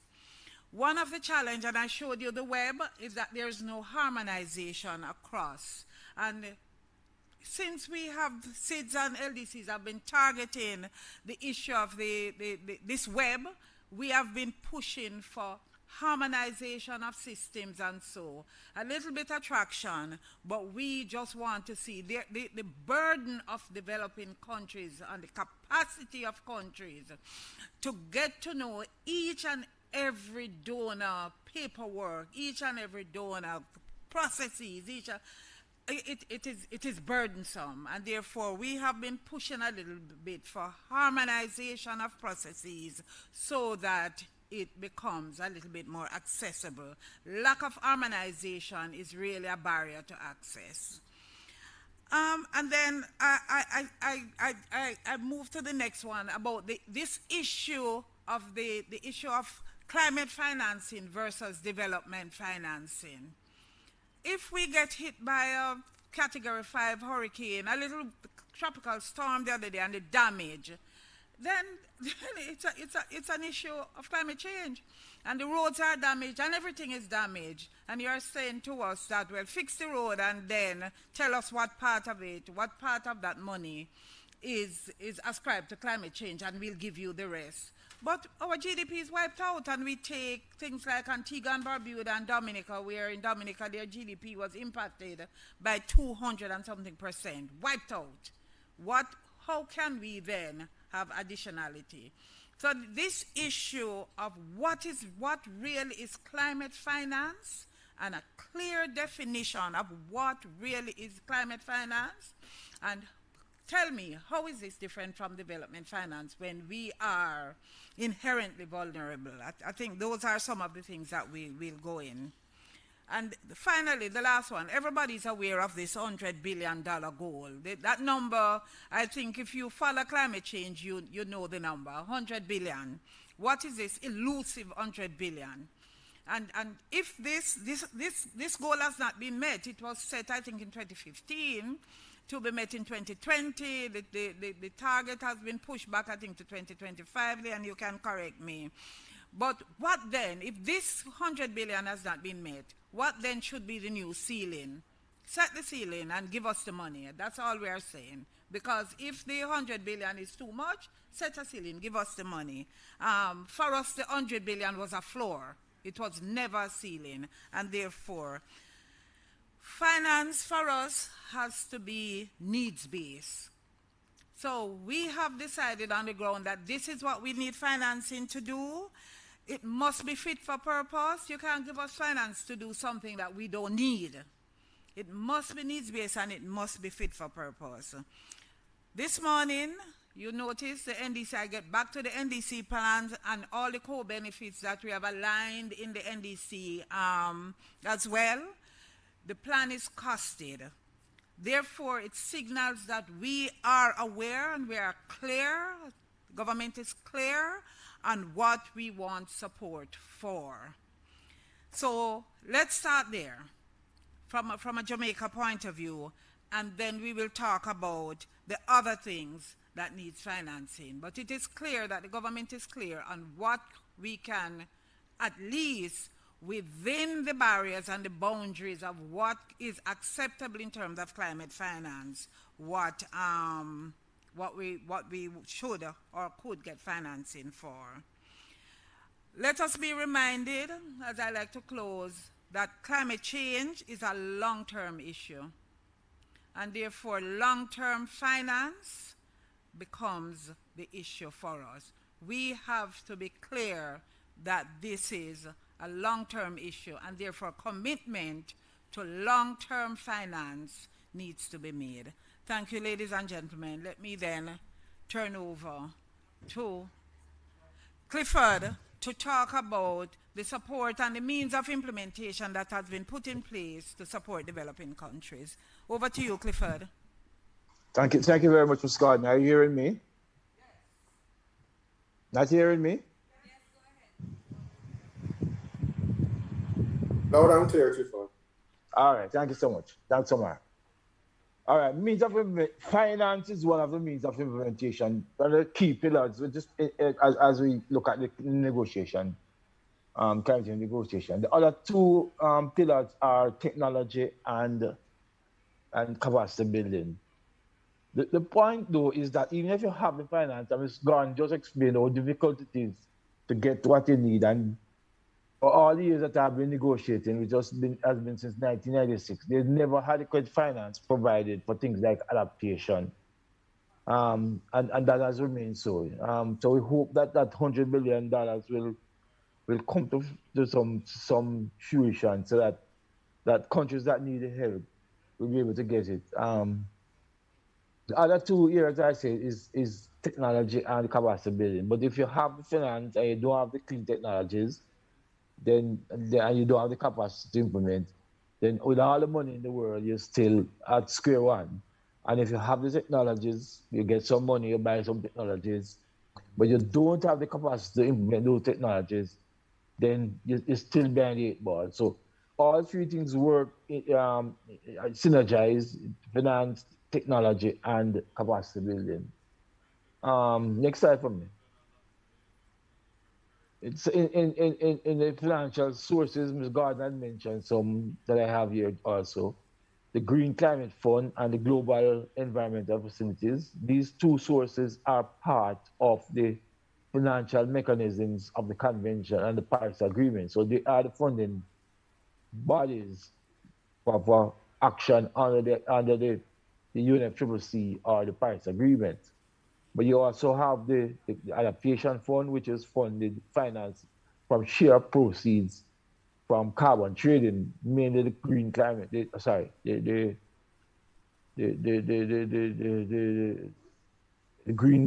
GCF, not GCF, but from carbon trading under the Kyoto Protocol. And then you have you have international partners like what we have here, NDC, the NDC partnerships. You have bilateral relationships, and to show a number of countries, and we are grateful here in Jamaica with the support we have gotten from the European Union to date. But there are other countries that have helped us along the way, and the list is there. These are ways of getting financial support outside of the official multilateral process, which is the GCF, Green Climate Fund, and the GF, the Global Environmental Facility. And then you have other international organizations, other than the NDC partnerships, that support programs that we do here in Jamaica. With respect to technological service, we have a technological executive committee that the UNFCCC was established under the convention in Cancun in 2012, and the technology executive committee and the CTC and the Climate Technology Network Center and Network, which is a UNEP organization. They work together to form what is known as the technology mechanism. And their role is to help parties, assist parties in identifying suitable and clean technologies that don't emit greenhouse gases, and how to get them implemented in the various countries. Next slide for me. Then we have capacity building resources.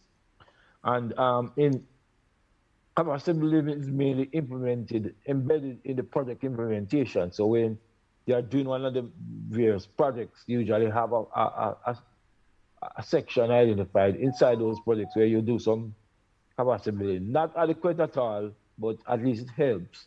And in preparing for some of these projects, there are capacity building efforts that are targeted for regions. There are 5 regions in the UN. Some of them are developed countries alone.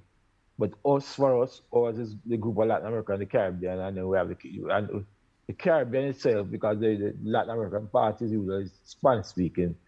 There are usually workshops arranged for the English-speaking Caribbean, in which skills are taught. For example, in preparing national communications, which happened several decades ago. I've been in the process since 1996. The first national communication was 2000, so that's a long time. We have, since 2015, established a committee dedicated especially to capacity building, known as the Paris Committee on Capacity Building. And one of the seats on that committee is for the alliance, a small alliance states, which is a group that we negotiate in. And they have established several other bodies or events that support capacity building in developing countries and economies that are in transition. You have a network, PCCB network, a climate building hub, the Durban Forum on Capacity Building, which parties can present problems that they've been having, and it's discussed in a forum. We have a capacity building portal that you can go to, a web-based portal, and there's a capacity building framework. Next slide. Next slide. Now, this is the final slide. It summarizes somewhat how Jamaica has benefited from some of these processes. We have had funding from the Green Climate Fund, for example. The Green Climate Fund have a section, a phase, which is known as the Readiness Program. And under this, we have with the work of Ms. Gordon and the Climate Change Division, we have addressing gender issues, private sector engagement, varying national ambition plans, spoke to by Ms. Roper. We have established a green bond with the stock exchange, and that will help to fund some of the green activities, in case you are impacted, say a storm, for example, that you can be able to get some of that money to then build back what has been destroyed. We have I don't know if it's members, but we pay a premium. We are part of the CREEF, the Caribbean Insurance Facility, that if we have an event, a travel event, for example, that exceeds a certain threshold, then a payment is due to help the recovery efforts. We have the NDC and the long-term strategy, which we get funding for from the GCF and other areas like the NDC. And we have preparation and implementation of those projects, the NDC and the LST, that we get funding for from the international sources. Then with respect to technology, Jamaica has benefited from a national adaptation, appropriate mitigation action for the water sector, the NWC, which Alka spoke to some about that, which the work that we are doing with NWC will provide co-benefits. We'll be able to reduce the cost of generation of water by that facilitate the pumps. You know, NWC is one of the largest customers for the Jamaica Public Service.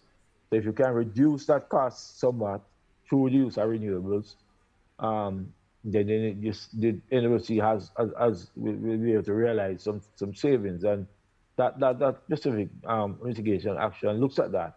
But it also provides an adaptation co-benefit. A mitigation, you're placing the use of fossil fuels to generate the water, but you have another adaptive capacity to that, in that you have water that you can use for your water resources or for your agricultural sector to ensure your food security. So it has co-benefits. We have True Technology Exchange with Tannin Farm, which came to Jamaica in 2004. Through at the time the PCJ with the late Dr. Wright, who was leading that effort, to establish the first phase of the wind farm. I think the wind farm is in its third phase, going strong. We had a trading agreement with the Netherlands government. Then we have things like other solar farms that we have seen technology coming to Jamaica in the form of solar system, content, VMR, and then we have had a fuel switch to LNG that came with New Fortress in Alka spoke about that again, 2010 or 11, somewhere around there. All right. Then we have plans now that I've been hearing going on for electric mobility, which are a big thing. Most countries are now looking at using electricity to power their vehicles, and so reduce a lot of emission that comes from the transport sector. And the last inventory we did in 2012 the transport sector was the fastest rising carbon emission sector in Jamaica. So this will move into electricity mobility of public transport, whether it's JOTC or for your motor cars. I'll have a number of electric motor car vehicles already. Will be a good move in the right direction. Our emissions compared to the global levels are smaller than say it is not large, right? But anything you do, even if you're just setting an example, that is important. And that is why we do what we do. And Jamaica has remained a leader in this area and will continue to be so. Thank you so much. This is my last slide. Thank you. Back to Ms. Mills, I think. Thank you, Clifford. Moving on to the MC. Okay, thank you. All right, thank you. Thank you all presenters. Thank you so much. Thank you to Professor Stevenson for the presentation, and thank you to Leanne Roper, Ms. Leanne Roper, Mr. Omar Alcock, Dr. Kwame Manuel, Ms. Unime Gordon, and Mr. Clifford Malong for, of course, looking at the negotiating matters at COP 26. We have a question coming in, and we're going to direct it to Ms. Leanne Roper. The question reads, will the absence of a NAP affect Jamaica's transparency efforts, and how long before the NAP is implemented? Leanne will come forward to answer the question. Thank you, and thanks also for that question.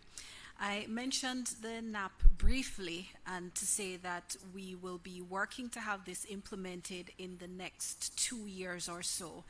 We are grateful that the Planning Institute of Jamaica will be managing that project, and it is being supported by the Green Climate Fund Readiness Support Program. We also want to recognize that the transparency program is definitely much wider than the NAP. It does speak to all the different reports and communications that Jamaica will be producing and preparing. So the NDC, the adaptation communication, etc., all form a part of the transparency arrangements. And so we certainly look forward to having the NAP, when it is being prepared, forming a part of it, but certainly doesn't mean that we're not able to report on these things in other different reports that we're preparing, including our national communications. I do hope that was clear. Thanks. Thank you, Leon. If there are no other questions, which I think there are none, ladies and gentlemen, we have come to the end of what has been an exciting, informative, engaging day.